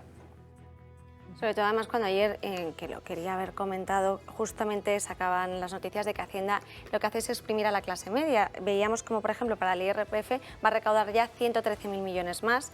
Cuando está hablando de mejorar la vida de los españoles, hace hincapié y alude a que quiere bajar los impuestos a las clases más pobres, pero la clase media al final es la que lleva el soporte de la economía, es la que tira del país, es la que más, en España es donde lo que más tenemos es clase media, y al final es también la que se repercute. Fijaros un dato. Y con todas estas el Estado ha recaudado 22.000 millones de euros más este año, este ejercicio, con subida de impuestos, 22.000. En bonificaciones sociales, el gobierno de la gente, que no es de la gente, es más bien de la gentuza, ha dado 7.000 millones de euros en ayudas. ¿Dónde están los otros 15.000? En aumentar la grasa del Estado. Asesores, chiringuitos, empresas, colocados, en eso se ha ido. Y ahora van a volver a subir, pero claro, como vienen elecciones, ya hay autonomías del Partido Socialista y tal, que dicen, oye, a ver si va a ser verdad esto de que a la gente lo que le gusta es que no le roben su bolsillo, vamos a empezar a bajar de impuestos. Y ya veréis como dentro de unos meses bajar impuestos volverá a ser de izquierdas. Porque es, de nuevo, la propaganda de siempre. Pero ojo, yo también se lo tengo que decir a la oposición. No se trata solo de bajar impuestos. Bajar impuestos, si no bajas el gasto, no sirve de nada. Porque lo que haces es aumentar el endeudamiento. Es imposible. ¿no? Tienes que bajar impuestos y bajar el gasto. Y llega un momento La que clave es está en bajar el gasto. Correcto. Y gracias a bajar el gasto, puedes bajar Correcto. impuestos Es que parecen, sin que pase vamos nada. a bajar impuestos. No, bajar Si impuestos os solamente parece, no hablaremos sirve. de economía a lo largo del programa de hoy. Volvemos a Crónicas de Manicomio, que ya veo que os empezáis a ir de tema. Ana, Sí. ¿qué otra noticia nos traes? Empezado ella. Es verdad, he sido yo que he seguido el hilo. Pero niños con necesidades especiales en Tarragona sufren recortes en la atención escolar. Varias familias de la escuela Marta Matas, ubicada en el Vendrell, han denunciado que las horas de las cuidadoras han disminuido desde que comenzó el curso escolar, pasando de 25 a 20. En concreto, la semana pasada, 2 familias recibieron la noticia del recorte de horas del auxiliar de apoyo que atiende a sus hijos en infantil 3 y 5. Acto seguido decidieron unirse para sumar fuerzas. Las familias son conscientes de que hoy en día, por desgracia, la única manera de conseguir recursos necesarios para satisfacer las necesidades de sus hijos en la escuela con la máxima normalidad posible es haciendo ruido. Y así ha sido. Este lunes, el Departamento de Educación puso en marcha la Mesa de Participación por la Escuela Inclusiva. Una mesa con la que Educación asegura que quiere fomentar la participación de la comunidad educativa, dando voz y escuchando activamente a las entidades implicadas para construir y hacer avanzar la mirada hacia la inclusión en todo el sistema educativo. no sin escepticismo por parte de las familias. Más de 100 personas asistieron a la presentación de la mesa de participación. Además de las familias, acudieron representantes de diferentes sectores, entidades, administraciones públicas, alumnado, profesorado. Reivindicaban acciones, alegaban que crear espacios de reflexión es positivo, pero que en el año 2022 lo que faltan son acciones. Desde la Federación Catalana de Autismo también han denunciado que esto no es un caso aislado, ni mucho menos. Indican que uno de los principales problemas con los que se encuentran estas familias es en la asignación de horas de las cuidadoras. Afirman que muchas familias se les niega ese cuidado cuando lo han solicitado o incluso les conceden, como en este caso, menos horas que son insuficientes para satisfacer sus necesidades reales de los niños. Es un problema que hemos visto y hemos denunciado aquí muchas veces porque se pone de manifiesto cómo se gastan el dinero a lo mejor en estos contratos o informes de manera totalmente aleatoria y sin ningún tipo de imagen a la realidad social, porque vemos que es como esta muestra, que era el 0,04%, pero cuando hay problemas en la sociedad como estos, se mira hacia otro lado, se ponen de mesa, se ponen en el debate, en el ojo público, esas mesas de conciliación, bueno, pues vamos a verlo, a ver cómo os ayudamos, pero en ningún momento se llevan a actuación, que es lo que reivindican las familias. Y luego además en España seguimos sufriendo el problema de todos esos niños que solo comen porque se da, ¿no?, pues comida en los comedores. La situación económica acucia y realmente, bueno, pues ha llegado el momento de poner el dinero donde realmente hace falta, ¿no? Aludía Fran a una serie de millones de euros que no sabemos dónde van a parar.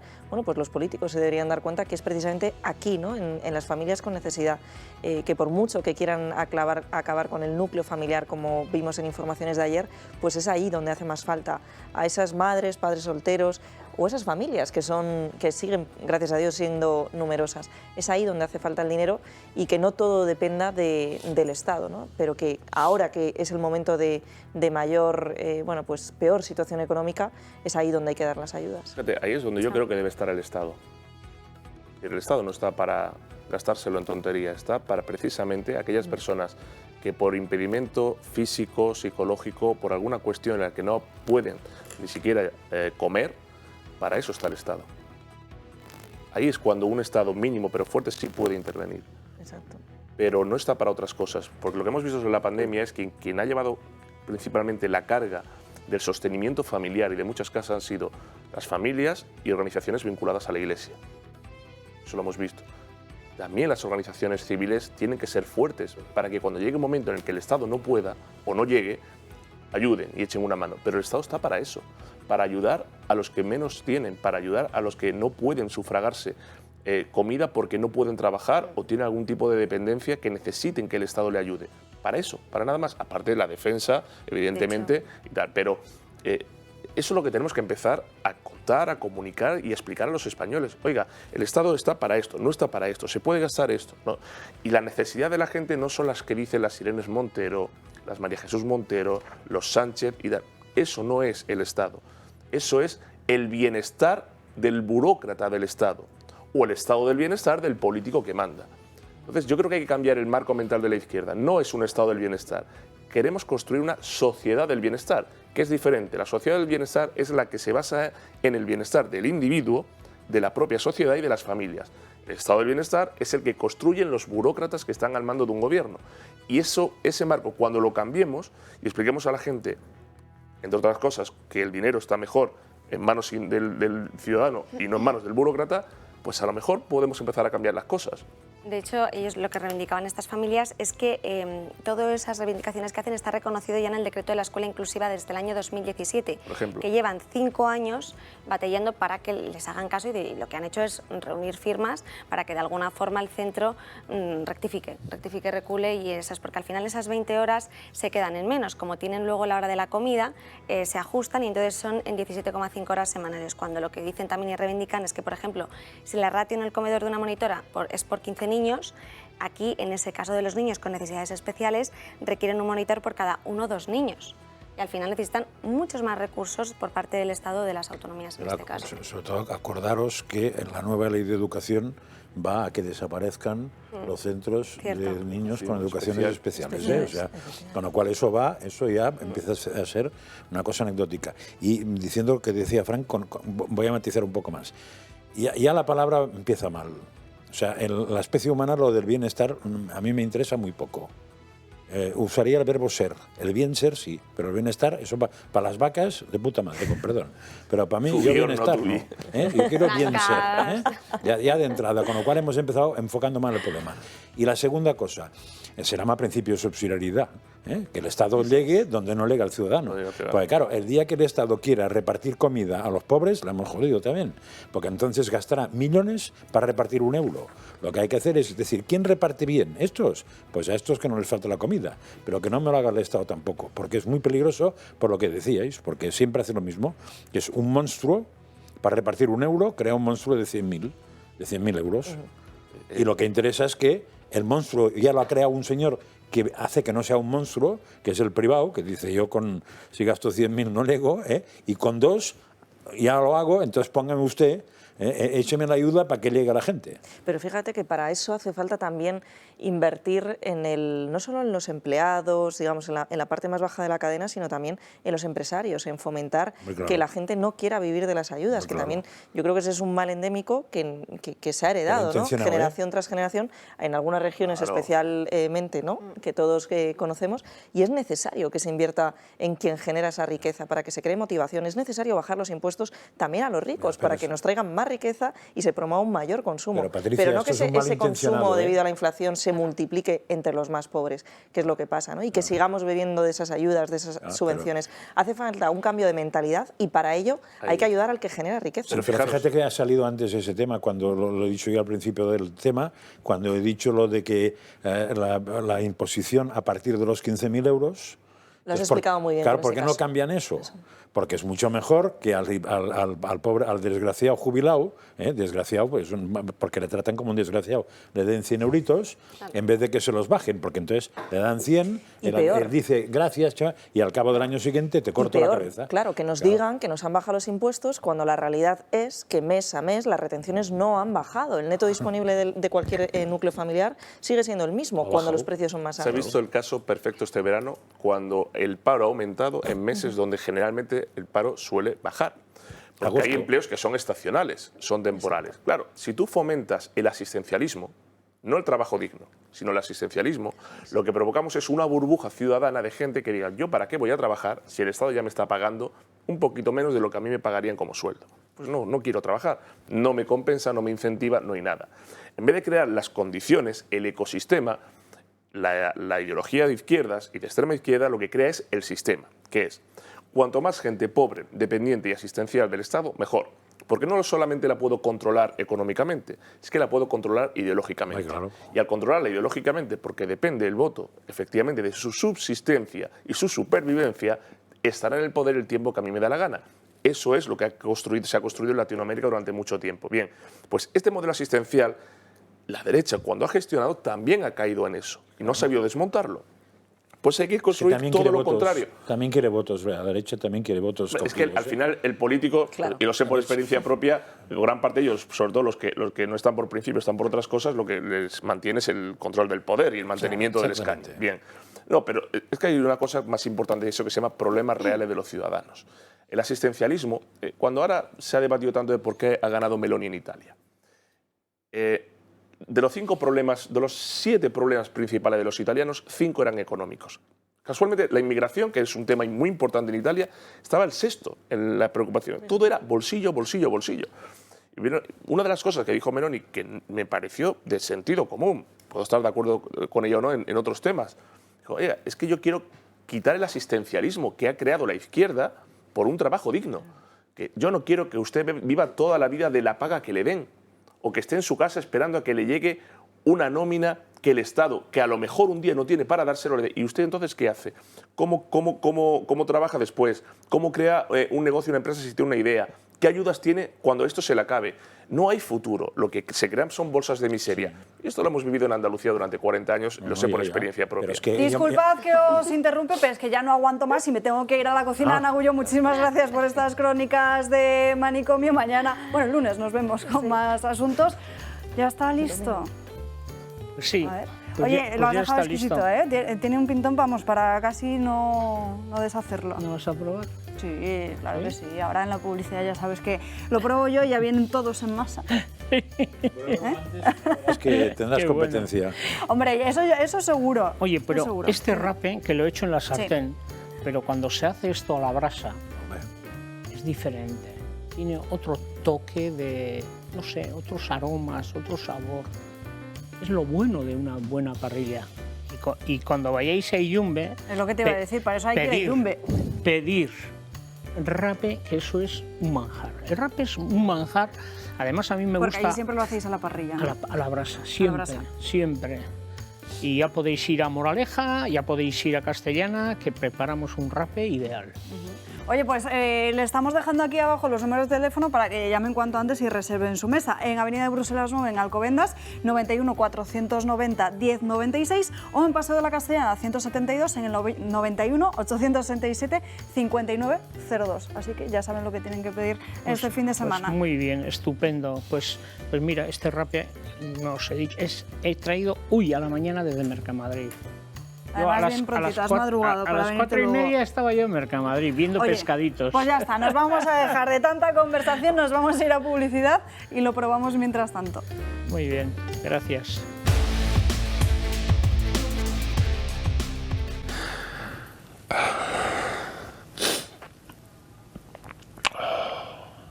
Aquí no hay ganadores o perdedores. Pierden los niños. No se acaba. Pero da igual.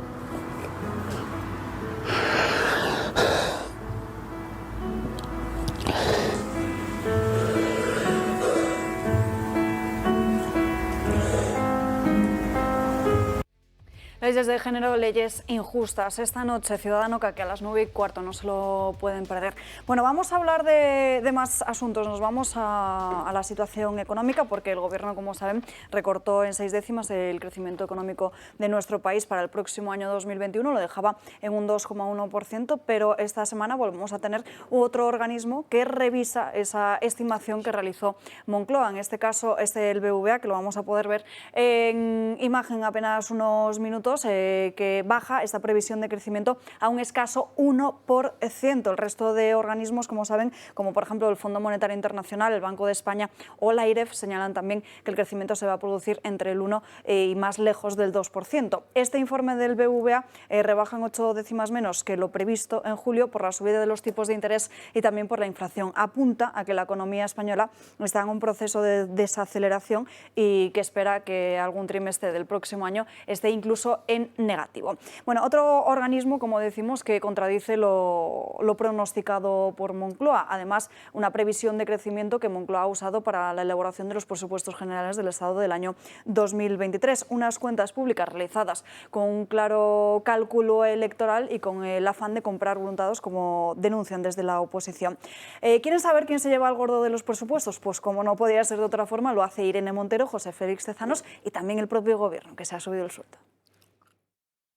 Queda poco más de un año para las próximas elecciones generales, pero Sánchez y sus ministros no quieren perder el tiempo. Por este motivo han aprobado los últimos presupuestos generales de esta legislatura. Unos presupuestos que, como no podía ser de otra forma, han levantado polémica. Y es que Cataluña ha resultado ser la clara favorita del Ejecutivo, ya que junto a Andalucía es la comunidad autónoma más beneficiada. 6.539 millones de euros son los que Cataluña va a recibir, tan solo 2.000 menos que Andalucía. Madrid, por su lado, en tercer lugar, recibirá poco más de 3.700 millones de euros. Le sigue de cerca la Comunidad Valenciana con 3.642 millones de euros, unos datos que no pasan desapercibidos al ver el aumento de la brecha entre Madrid y Cataluña. Y es que mientras la asignación en la capital ha subido en un 4%, la de Cataluña lo ha hecho en un 71%, un hecho que la ministra de Hacienda, María Jesús Montero, defiende utilizando la lógica. Justamente no es la comunidad de Cataluña la que más crece en los presupuestos, por decir alguna, de las que últimamente, en las últimas horas,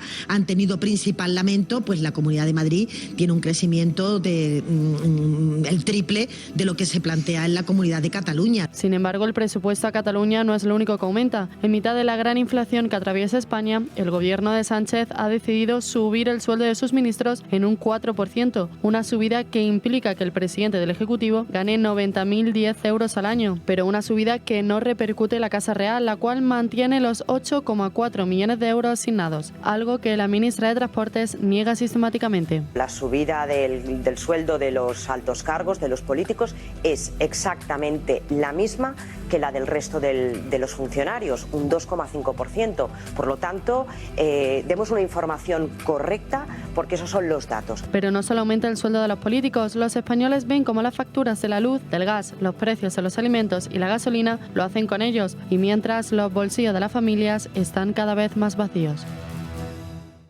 Se encarga Raquel Sánchez y el resto de ministros de asegurar en las últimas horas que esa subida es del 2,5%, pero es que hay que sumarle el 1,5% extra. Entonces, es decir, que el año que viene cobrarán, Pedro Sánchez, un 4% más hasta los 90.000 euros. Eso es bastante fácil de saber porque es un problema de ver los presupuestos. A ver, con saber sumar, restar, multiplicar y dividir, que sabemos que lo sabe hacer casi cualquiera, menos una ministra el otro día, que vimos que lo de los porcentajes no tenía. No se le daba muy bien. No me acuerdo cuál era. O sea, que igual todos tienen el mismo nivel. Alegría. Alegría, que solamente es la de educación, exacto. O sea, igual todos tienen el mismo nivel y entonces tienen un problema de esto, ¿no? Yo recordaba, no en esto, porque ya se ve que lo de que Cataluña aumente 74, pues resulta que la que aumenta más es Madrid, que aumentando un 4, pues tiene su interés esto. Los más y los menos también son subjetivos. Yo recordaba, cuando hablábamos antes del criterio de subvención, que es un poco el que usa este gobierno, de una frase que estuvo muy de moda en su momento por parte de la izquierda hacia los años 90 y 80 incluso, que decían que lo progresista era dar la caña y no el pez, para aprender a pescar. ¿Os acordáis? Y justo es al revés, ¿no? O sea, ahora se trata de dar peces cada día más pequeños, pero nunca, si puede ser, llevarte las cañas. O sea, como pilles un tío pescando, hay que coger la caña y darle el pez, porque si tienen el pez, depende de ti. Si tienen la caña, depende de él, y eso es muy peligroso. Los autodenominados progresistas son al progreso lo que los carteristas a la cartera. Nada que ver. Pues eso. Ya un poco pero progreso. Claro, es que esta señora, es que la conozco bien, esta señora dejó arruinada la economía andaluza cuando se fue. Esta señora, María Jesús Montero, está implicada en casos de corrupción tremendos, entre ellos el último, que ha archivado por error un juez de 80 millones de euros. ¿Qué quiere decir por error? ¿Que lo has dicho antes?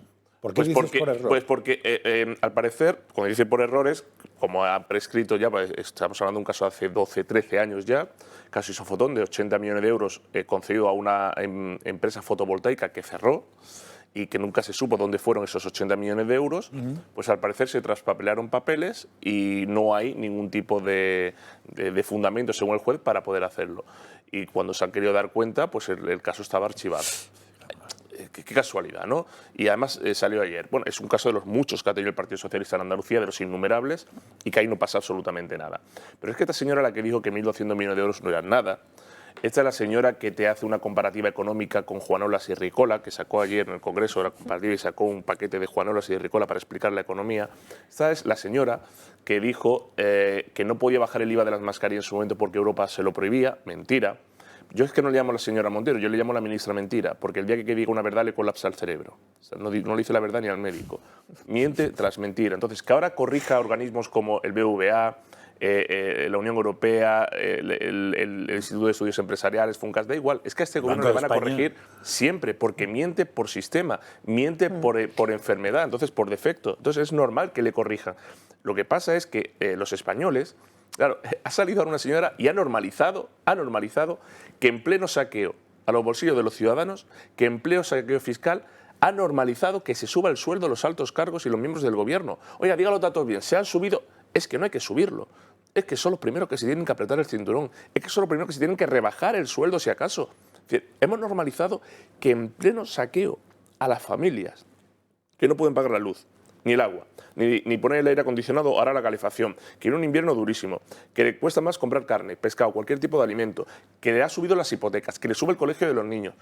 Eso, de que es la mayoría social, no pasa nada. Y normalizamos que se suba el sueldo Sánchez y sus ministros. Oiga, o insumisión fiscal o que en las calles se empiecen a decir algo.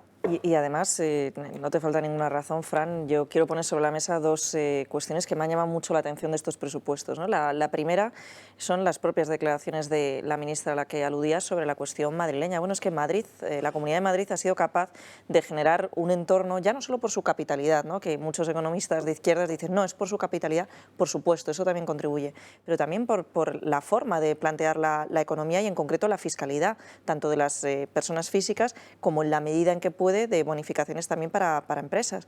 Bueno, pues a lo mejor tienen que tomar un poco de ejemplo. Y en segundo término, lo que decías de la subida de sueldos de altos cargos. O sea, que tenemos otra figura estatal como es la corona, ¿no? En este caso la jefatura de Estado de España, que dio ejemplo durante el ejercicio de la pandemia y el siguiente y asumió el sobrecoste de una serie de previsiones sociales que tenía que pagar a sus empleados, y el caso es que no se subió la corona el sueldo, y que solo el año pasado recuperó, se subió la medida en que había perdido los dos ejercicios anteriores, es decir, que hizo un acto, digamos, de ejemplo, ¿no? Hacia la ciudadanía, y ahora ellos se lo dejan congelado y el gobierno se lo sube. Bueno, pues estas son las pequeñas contradicciones de la izquierda, las cuales nunca entenderemos, pero que en todo caso nos quedan por sufrir, por desgracia, durante unos meses más. Yo creo que el que dices de la corona no es más que una contradicción, es una definición de intenciones, ¿eh? Ah, bueno, por supuesto. O sea, lo único que queda congelado es la corona, es decir, no te la voy a tocar. Además, el mismo ejercicio en el que se han inmiscuido en sus cuentas, las cuales ya eran públicas y según el Consejo de Transparencia recibieron un sobresaliente, es decir, no necesitaban la intervención estatal en ninguno de los casos, y por cierto también el mismo año en el que les metieron funcionarios públicos, ¿no? El jefe de la casa a partir de ahora tiene que ser una persona que ejerza la labor de diplomático con una carrera, cuando la Constitución nos dice que los dos únicos poderes que le quedan al rey hoy en día precisamente es distribuir el presupuesto que le asigna a los presupuestos generales del Estado y elegir a los miembros de su casa. Pues bien, este segundo también se ha inmiscuido el gobierno de Pedro Sánchez. Porque dentro del socialismo autocrático, que es lo que ha implantado Sánchez, sanchismo y socialismo autocrático, en esa autocracia está la asunción de los poderes que son propios del jefe del Estado. Sánchez quiere ser también jefe del Estado. Es ese trasunto napoleónico de un señor que se mira todo el día al espejo y dices, tú vales para algo más que para ser presidente del gobierno, en este caso para ser jefe del Estado también. Bueno, y se inmiscuye en la agenda de la Casa Real, dice, porque es así de narcisista y de egocéntrico este señor, y es lo que tenemos en Moncloa. Pero lo has definido bien con el tema de la fiscalidad antes. Ecosistema frente a sistema. ¿Qué pasaría en una España donde la mayoría de los ciudadanos fueran autónomos, es decir, que no necesiten de un gobierno ni de un partido político para sobrevivir y subsistir? ¿Qué pasaría si vivieran de su propio negocio?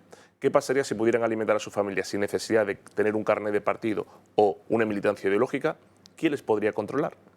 ¿Cómo se mantendría el chiringuito socialista? No se mantendría, por eso no lo quieren. Pero fíjate, sistema frente a Fran, ecosistema. Y perdona que te interrumpa, que eso de facto ya quitando todo el grosso que es el mayoritario de funcionariado público que hay en España, la mayoría de los ingresos que recibimos en impuestos provienen precisamente de las pequeñas y medianas empresas, es decir, buena parte de ellos autónomos. Luego, podría existir una rebelión fiscal y decir, paro con mis cuotas, como no sucedió durante la pandemia, que a mí me pareció extrañísimo que la gente siguiera pagando, pero claro, el sistema es, no pagas, acuda a tu cuenta bancaria, no hay nada, te quito el patrimonio. Claro, la alternativa es muy complicada, esa rebelión fiscal, pero debería haber sucedido. Pero Patricia, ya durante acuérdate el año de la no sé pandemia. si es el ejemplo se pone de la rana o del sapo y el caldero que va subiendo la temperatura. No sé de cuál bicho se pone, pero es el mismo. O sea, aquí, se habitúa. Aquí lo van a subir despacito el calderín. Mira, esta mañana una de las televisiones salía una cosa muy peculiar. Una señora. martirizándote. Sí, cada mañana. Y desde muy pronto, yo creo que hoy eran desde las 5 de la mañana. O sea, el martirio es muy cristiano, está muy bien. Sí, es una manera de devolver a la sociedad a lo que tenemos. Correcto. Entonces, había una señora que tenía que ver con supermercados y ha dicho que no encontraba gente para trabajar, que le decían que no. Y que le decían que no porque preferían la paguita de 400 euros por no sé qué, más la suma de no sé qué más lo negro que podían pillar. Y entonces ahí hay una sindicalista muy conocida que no voy a nombrar y le ha pinchado diciendo, ¿y qué debes pagar tú en el supermercado? Pues paga pago el sueldo normal del supermercado, pero claro, hay que trabajar.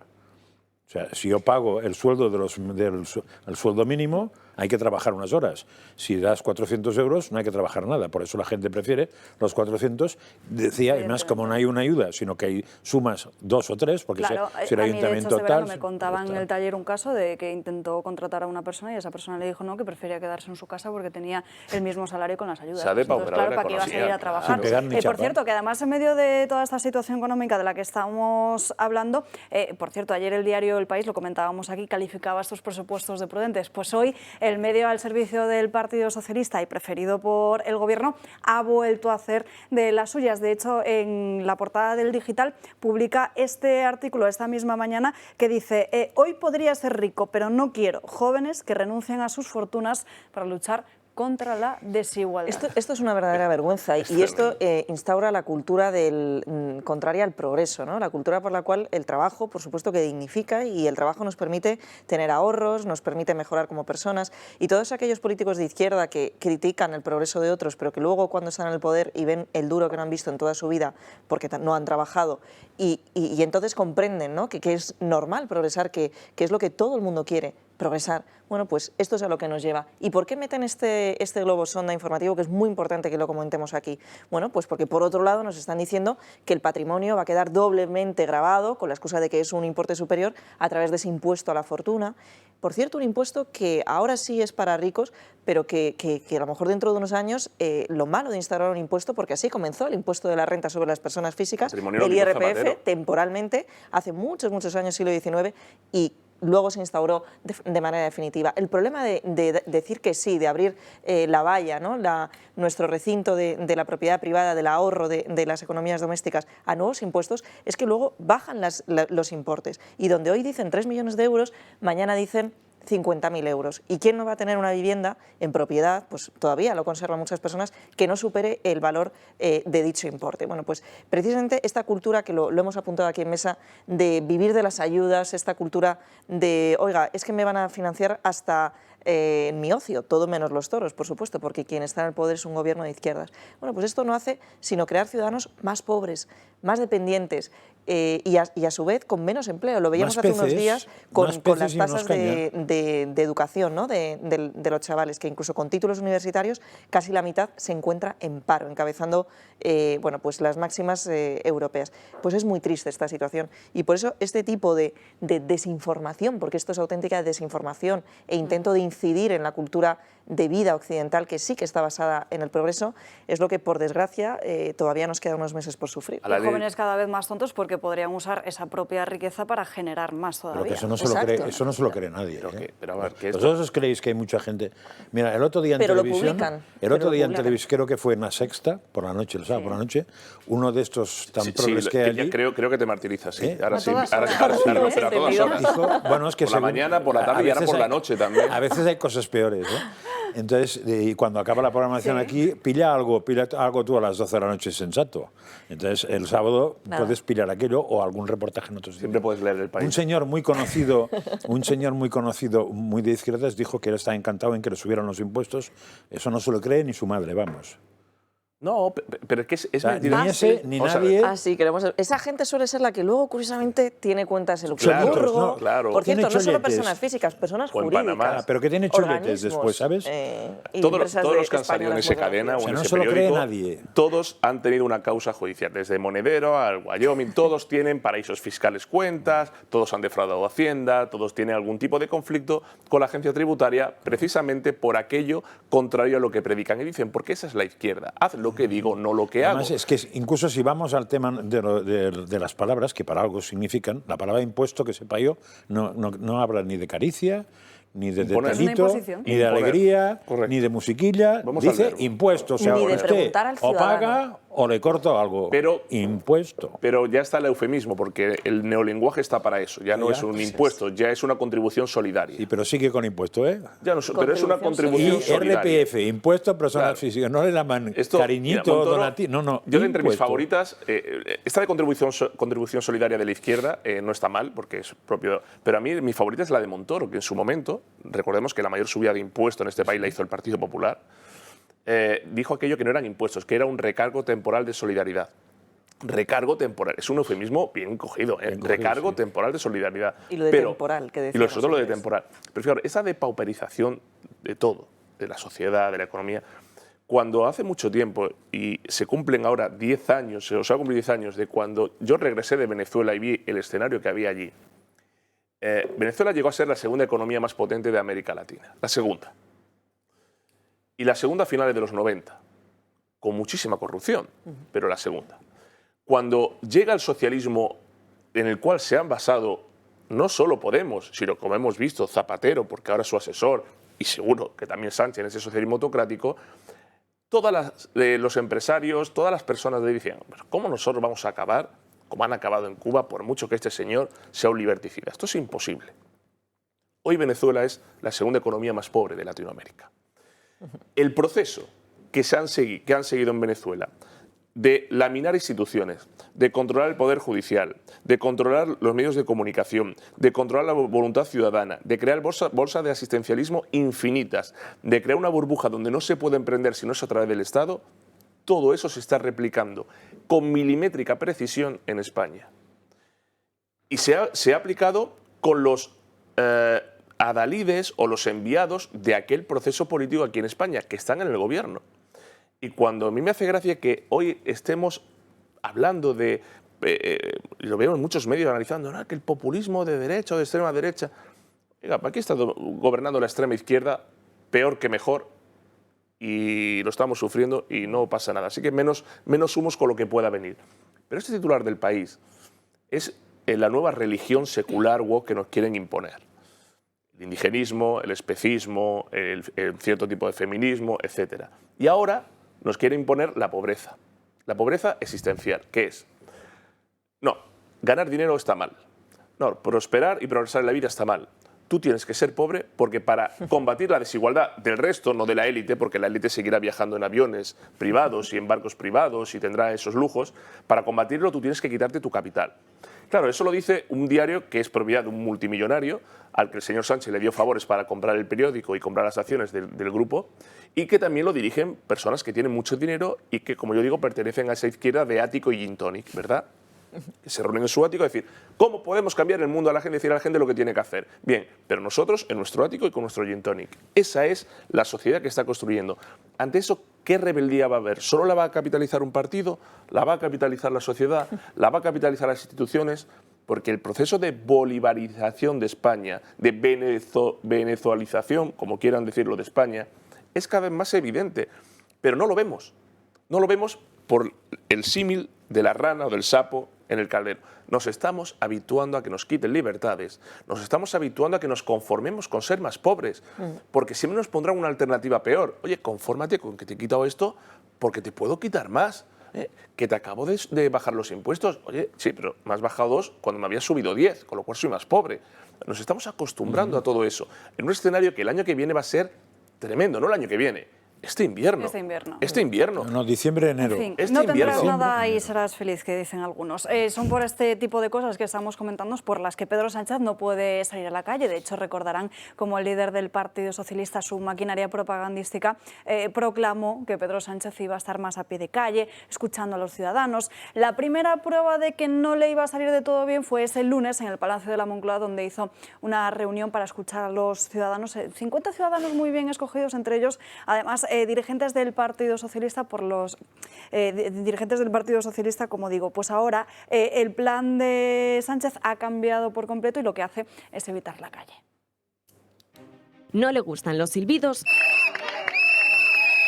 ni los abucheos. ¡Gobierno división!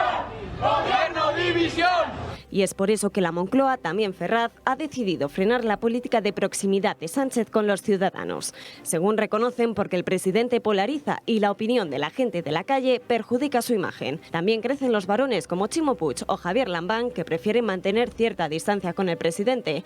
Incluso el manchego García Page le ha pedido que se mantenga al margen de cara a las próximas elecciones. ¿Le va a pedir que venga o que no venga? No, es que puede interesar de todo, pero los partidos representan un código y un factor constante, pero luego las personas significan cada vez más, y me parece maduro democráticamente.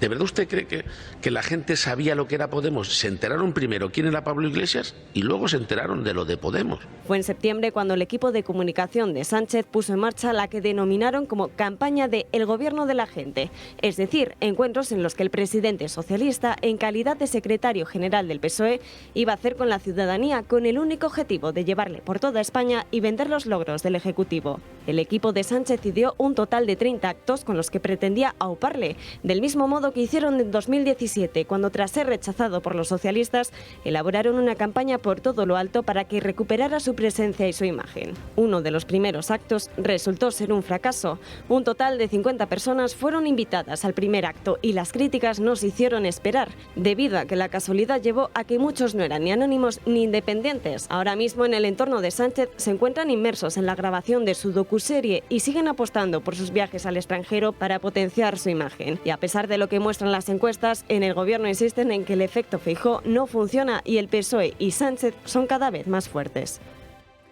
En fin, vamos a hacer un pequeño parón, un respiro de la actualidad política para hablar de otros asuntos y saludamos en nuestra mesa a May López Bleda, que es cofundadora de Canallita. Muy buenas tardes. Buenas tardes. Bueno, eres también la responsable de unas chaquetas que llaman bastante la atención a través de las redes sociales y que incluso lleva la propia Giorgia Meloni. Exacto. ¿Cómo fueron tus inicios? Y ahora hablamos de Canallita. Pues la verdad es que los inicios fueron muy sencillos durante la universidad. Siempre me picó el gusanillo por emprender. Y la verdad es que ahora no concibo otra cosa.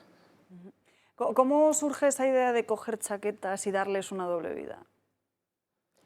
Pues es verdad que el sector de la moda es el más contaminante, el segundo más contaminante, si no me equivoco. Entonces vi que había una tendencia en Estados Unidos que se llama el upcycling, que es reciclar ropa, o sea, darle un valor plus a ropa que ya existe, aumentando su valor, cambiando el diseño, el patronaje, utilizando las telas, y pensé que eso era una tendencia que tarde o temprano llegaría a España y con ello empecé Denim Souls. Y ahora Canallita. Y ahora Canallita, sí. Cuéntanos un poco qué es. Canallita es una marca para hombres, como decimos nosotros, es moda para machos, un hombre muy varonil, muy masculino, va destinada sobre todo al hombre español, al macho sin complejos, y está todo fabricado aquí en España. También queremos como que librarle un poco a este tipo de hombre de la moda casposa, ¿no? Que siempre se ha relacionado con este tipo de personas o de formas de ser. Entonces es una moda moderna, pero sin llegar a la mamarrachada y con cierta gracia, y que reivindica pues eso mismo, la masculinidad. Para hombres de toda la vida, porque incluso he podido ver en vuestra página web que hay alguna camiseta de Julio Iglesias. Así es. Bueno, Julio Iglesias podría ser cualquiera, la verdad, pero sí, tomamos como referencia estos iconos de esa España, ¿no? Julio Iglesias, Jesús Gil, que hicieron sus cosas mal, pero también muchas bien, y queremos como ensalzarlos, ¿no? Oye, estáis teniendo un éxito absoluto. De hecho, me gustaría que me contaras qué pasó hace poquito en un festival que se produjo aquí en Madrid. Nada, fue un contratiempo. La verdad es que prefiero no darle importancia. Siempre nosotros con el discurso allá donde vamos, pues hay gente que le gusta mucho, hay gente que los enamoramos y hay gente que nos odiará, pero no es de los que vivimos, así que sí, prefiero no hablar mucho de ello, por si acaso. Oye, pues tendremos que empezar a vestir en esta televisión de Canallita, ¿eh? Por lo menos para los hombres, Patricia. Porque además, May, algunos de esos mensajes son pro-España, ¿no? Y pro-católicos. ¿Qué podemos leer tanto en tus chaquetas de Denim Souls como en esos mensajes que grabas, ¿no? que están cosidos en las camisas de Canallita? Bueno, la verdad es que yo siempre he pensado que se puede dar una batalla cultural interesante por medio de la moda, a nivel personal también como a nivel empresa. En el caso de Denim Souls, pues se reivindican mensajes católicos, liberales, mucho de empoderamiento, pero sano, y sobre todo que son cazadoras personalizadas, que al final como que satisfacen esa necesidad creativa que tiene a lo mejor el cliente o la clienta. Y en Canallita, pues son esos mismos mensajes, van bordados en las camisas y en alguna chaqueta y próximamente, sudaderas y tal. Entonces son mensajes que reivindican pues eso, la masculinidad, ¿no? al final coges un patrón sencillo, clásico, y el punto que a lo mejor enamora al cliente es esa frase de truán y señor, perro viejo, me gustan las mujeres, me gusta el vino, que la lleva abordada de una forma muy discreta en el faldón de la camisa. Y además tú también como influencer o desinfluencer, ¿no?, como dices en tus redes sociales, das la batalla cultural. ¿Cuáles son los temas así poco polémicos sobre los que sueles hablar a tus seguidores? Pues la verdad es que hablo mucho del gran reset, de pues todo lo que quieren destruir, ¿no?, que siempre ha sido muy nuestro y que está en el ADN del ser humano. También del aborto, la vida, qué significa ser conservador, qué significa ser de derechas. Pues este tipo de... Yo siempre digo, a ver, mis vídeos no los hago para convencer a nadie. Yo los hago para que la gente como yo tenga ciertos argumentos, porque es verdad que siempre como que nos callamos o que nos tumban con cualquier tontería y no es así.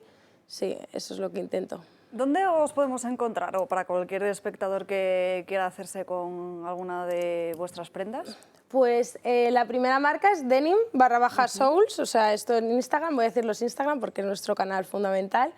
Y la segunda, canallita.es en Instagram, ahí pues está todo tipo de enlaces al e-commerce, se puede comprar, se puede hablar con nosotros, colaboraciones, estamos súper abiertos. Mira, Francas, tú que tienes un hijo, yo creo que te puede venir muy bien, pues si te tienes que hacer algún regalo, ¿eh? Yo quiero hacer una pregunta. Teniendo en cuenta que dentro de la batalla cultural, uno de los máximos de la batalla cultural, de los que hacemos la batalla cultural, está intentar cambiar opiniones, es decir, para que no se imponga un determinado modelo y visión de la sociedad y de lo que hay que hacer o de lo que no hay que prohibir.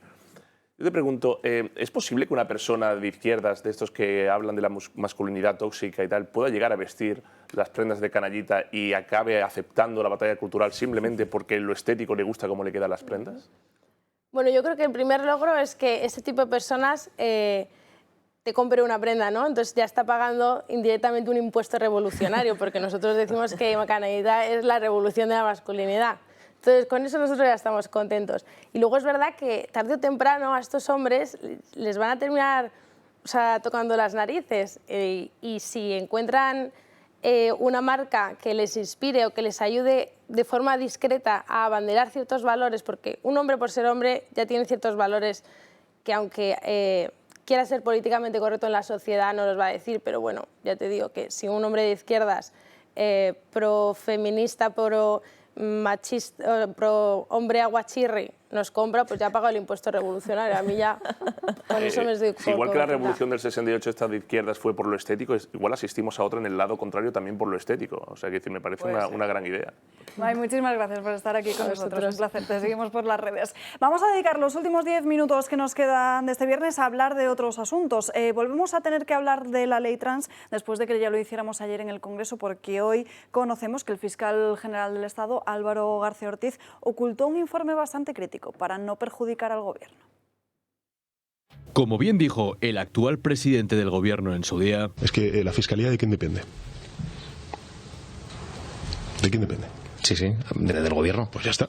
Pues bien, no pudo tener más razón. El fiscal general del Estado, Álvaro García Ortiz, ocultó un informe crítico con la ley trans para beneficiar al Gobierno. Una norma que permitía el cambio de sexo registral a partir de los 12 años. El fiscal general tenía completo conocimiento de su existencia, ya que fue él mismo quien lo encargó cuando ocupaba el cargo de fiscal jefe de la Secretaría Técnica. El famoso informe lo redactó un experto en la materia y pone en evidencia todas las deficiencias jurídicas de la ley. Y es que dicho informe debía de haber sido remitido a la Inspección Fiscal, para así dar su conocimiento a los vocales del Consejo Fiscal, estudiarlo y votar antes de avalar la ley trans. Después de respaldar la ley, algunos vocales conocieron la existencia de este informe y el fiscal general tildó de error que no se pudiese presentar antes al organismo. Y es que no es lo mismo tramitar una ley conociendo que los organismos judiciales la avalan. Al fin y al cabo, es un favor al Gobierno y a sus medidas. García Ortiz ha generado bastante polémica desde que está al mando de la Fiscalía. Primero Delgado Colocada y luego él. ¿Quién será el siguiente? Bueno, recordemos que ya en el pasado mes de abril el Consejo General del Poder Judicial aprobaba por unanimidad un informe demoledor contra esta ley trans. Sí, van a ver. El Gobierno, los informes hasta ahora que no le han gustado, simplemente los aparca y se queda tan ancho. porque la mayoría de informes son preceptivos el hacerlos, el estudiarlos, pero no seguirlos, con lo cual te quedas tan ancho. Yo no sé si es verdad, porque sigo pensando que hay gente que sabe más y por tanto pregunto, pero me dijeron hace tiempo que en el estatuto fiscal no existe la prevaricación, con lo cual no se puede acusar a un fiscal de prevaricación. Lo digo porque eso es una ventaja de poder esconder un informe y quedarse tan ancho, porque en condiciones normales eso sería prevaricación. Habrá que preguntar. Pero hay claro, un si los juez fiscales, famoso que está fuera de la judicatura por prevaricador. si los fiscales no tienen este pequeño defecto, porque incluso, si no recuerdo mal, alguien también me comentó, igual era un iluso o un iluminado, de que muchos de los delitos que se producen en España, los fiscales tendrían que entrar de oficio. Y como casi nunca entran de oficio en ningún delito de los que sean, de los que haga según qué gente, dices, hay mucho fiscal que prevarica, pero como no existe el delito de prevaricación no hay ningún problema.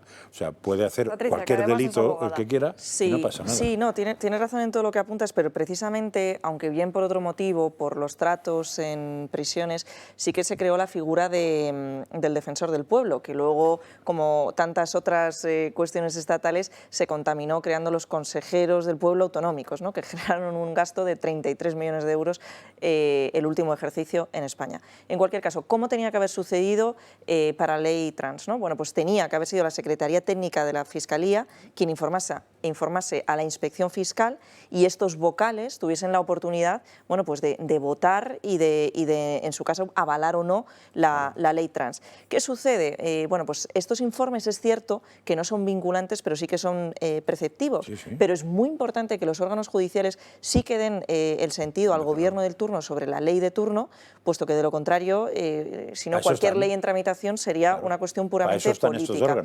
Y efectivamente, para eso están estos órganos, ¿no? Para informar. Por eso es tan grave que en este caso, y en una cuestión que afecta nada menos como al tema de la sexualidad, como a una cuestión incluso de derecho civil, por el tema del registro civil de todas estas personas, etcétera, etcétera, que se inscriben. Por eso es tan grave que no se haya tenido en cuenta. Ahora bien, es cierto que ya en abril de este año el Consejo General del Poder Judicial había explicado que esta ley trans, y me gustaría cerrar con esto la idea, no solo discrimina a la mujer, sino que además se inventa palabras, amenaza el deporte, es decir, que tiene una serie de cuestiones puramente jurídicas, pero que al fin y al cabo se trasladan a la esfera personal de todo ser humano, en este caso de todo español, que inciden negativamente y que, como tantas otras cuestiones de la izquierda, por ejemplo, cuando se oponen a la cuestión de la ley de violencia doméstica, oiga, pues es que a lo mejor no toda la ciudadanía lo sabe, pero esta ley de violencia doméstica, que sí que promueven algunos partidos políticos, ayuda precisamente a los homosexuales y a los trans. ¿Por qué? Porque no tienen en cuenta la violencia que se ejerce en cuestión del sexo, sino de persona a persona. Tío primo, abuelo joven, parejas homosexuales, que no están precisamente bien protegidas por la ley actual, que solo favorece al colectivo de la mujer.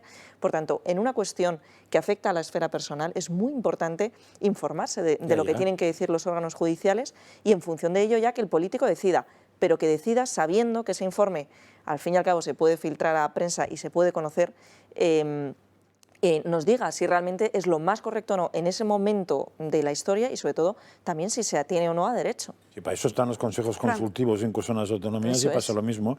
Tienes que preguntarles, pero una vez te dan un informe, te lo puedes leer o no y lo tiras. No es pero que existe. Aquí es preceptivo. Sí, pero no digo, eso está en la legalidad. Pero mi pregunta no es esta. Mi pregunta es, si el fiscal general del Estado ha omitido la información de un informe que conocía y que hubiera servido para que el Consejo Fiscal se hubiera hecho una idea de acuerdo a la ley sobre este tema, ese señor, ¿en qué ha incurrido?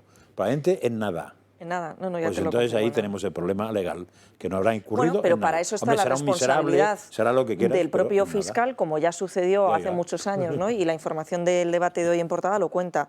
Creo que fue en 1983, bueno, cuando otro fiscal general pues se apartó de lo que en ese momento estaba Felipe González, de tal, y decidió apartarse del cargo. O históricamente incluso otros fiscales generales del Estado, dos de ellos por causa de enfermedad grave, por una cuestión de que eran ya muy mayores, también dimitieron. Ahí está la responsabilidad pública de cada uno. Pero claro, llama la atención que en un cargo como es este, o como puede ser también, lo hemos citado, ¿no?, el defensor del pueblo, que se supone que tiene que defender a la ciudadanía, que está más allá de la política, no ejerce un acto de responsabilidad y no dimite. Hombre, pues esto sería un motivo más que suficiente. Lo que muestra eso también es el intento de control de las instituciones por parte del Gobierno. De hecho, también publica en su portada El Debate un caso bastante llamativo sobre el Consejo de Estado. Al parecer, estaríamos hablando de uno de esos únicos 9 cargos vitalicios de toda España. Ayer por la tarde dimitió Victoria Camps, que era consejera permanente, y ahora el Consejo de Ministros podría colocar de nuevo a María Teresa Fernández de la Vega, para así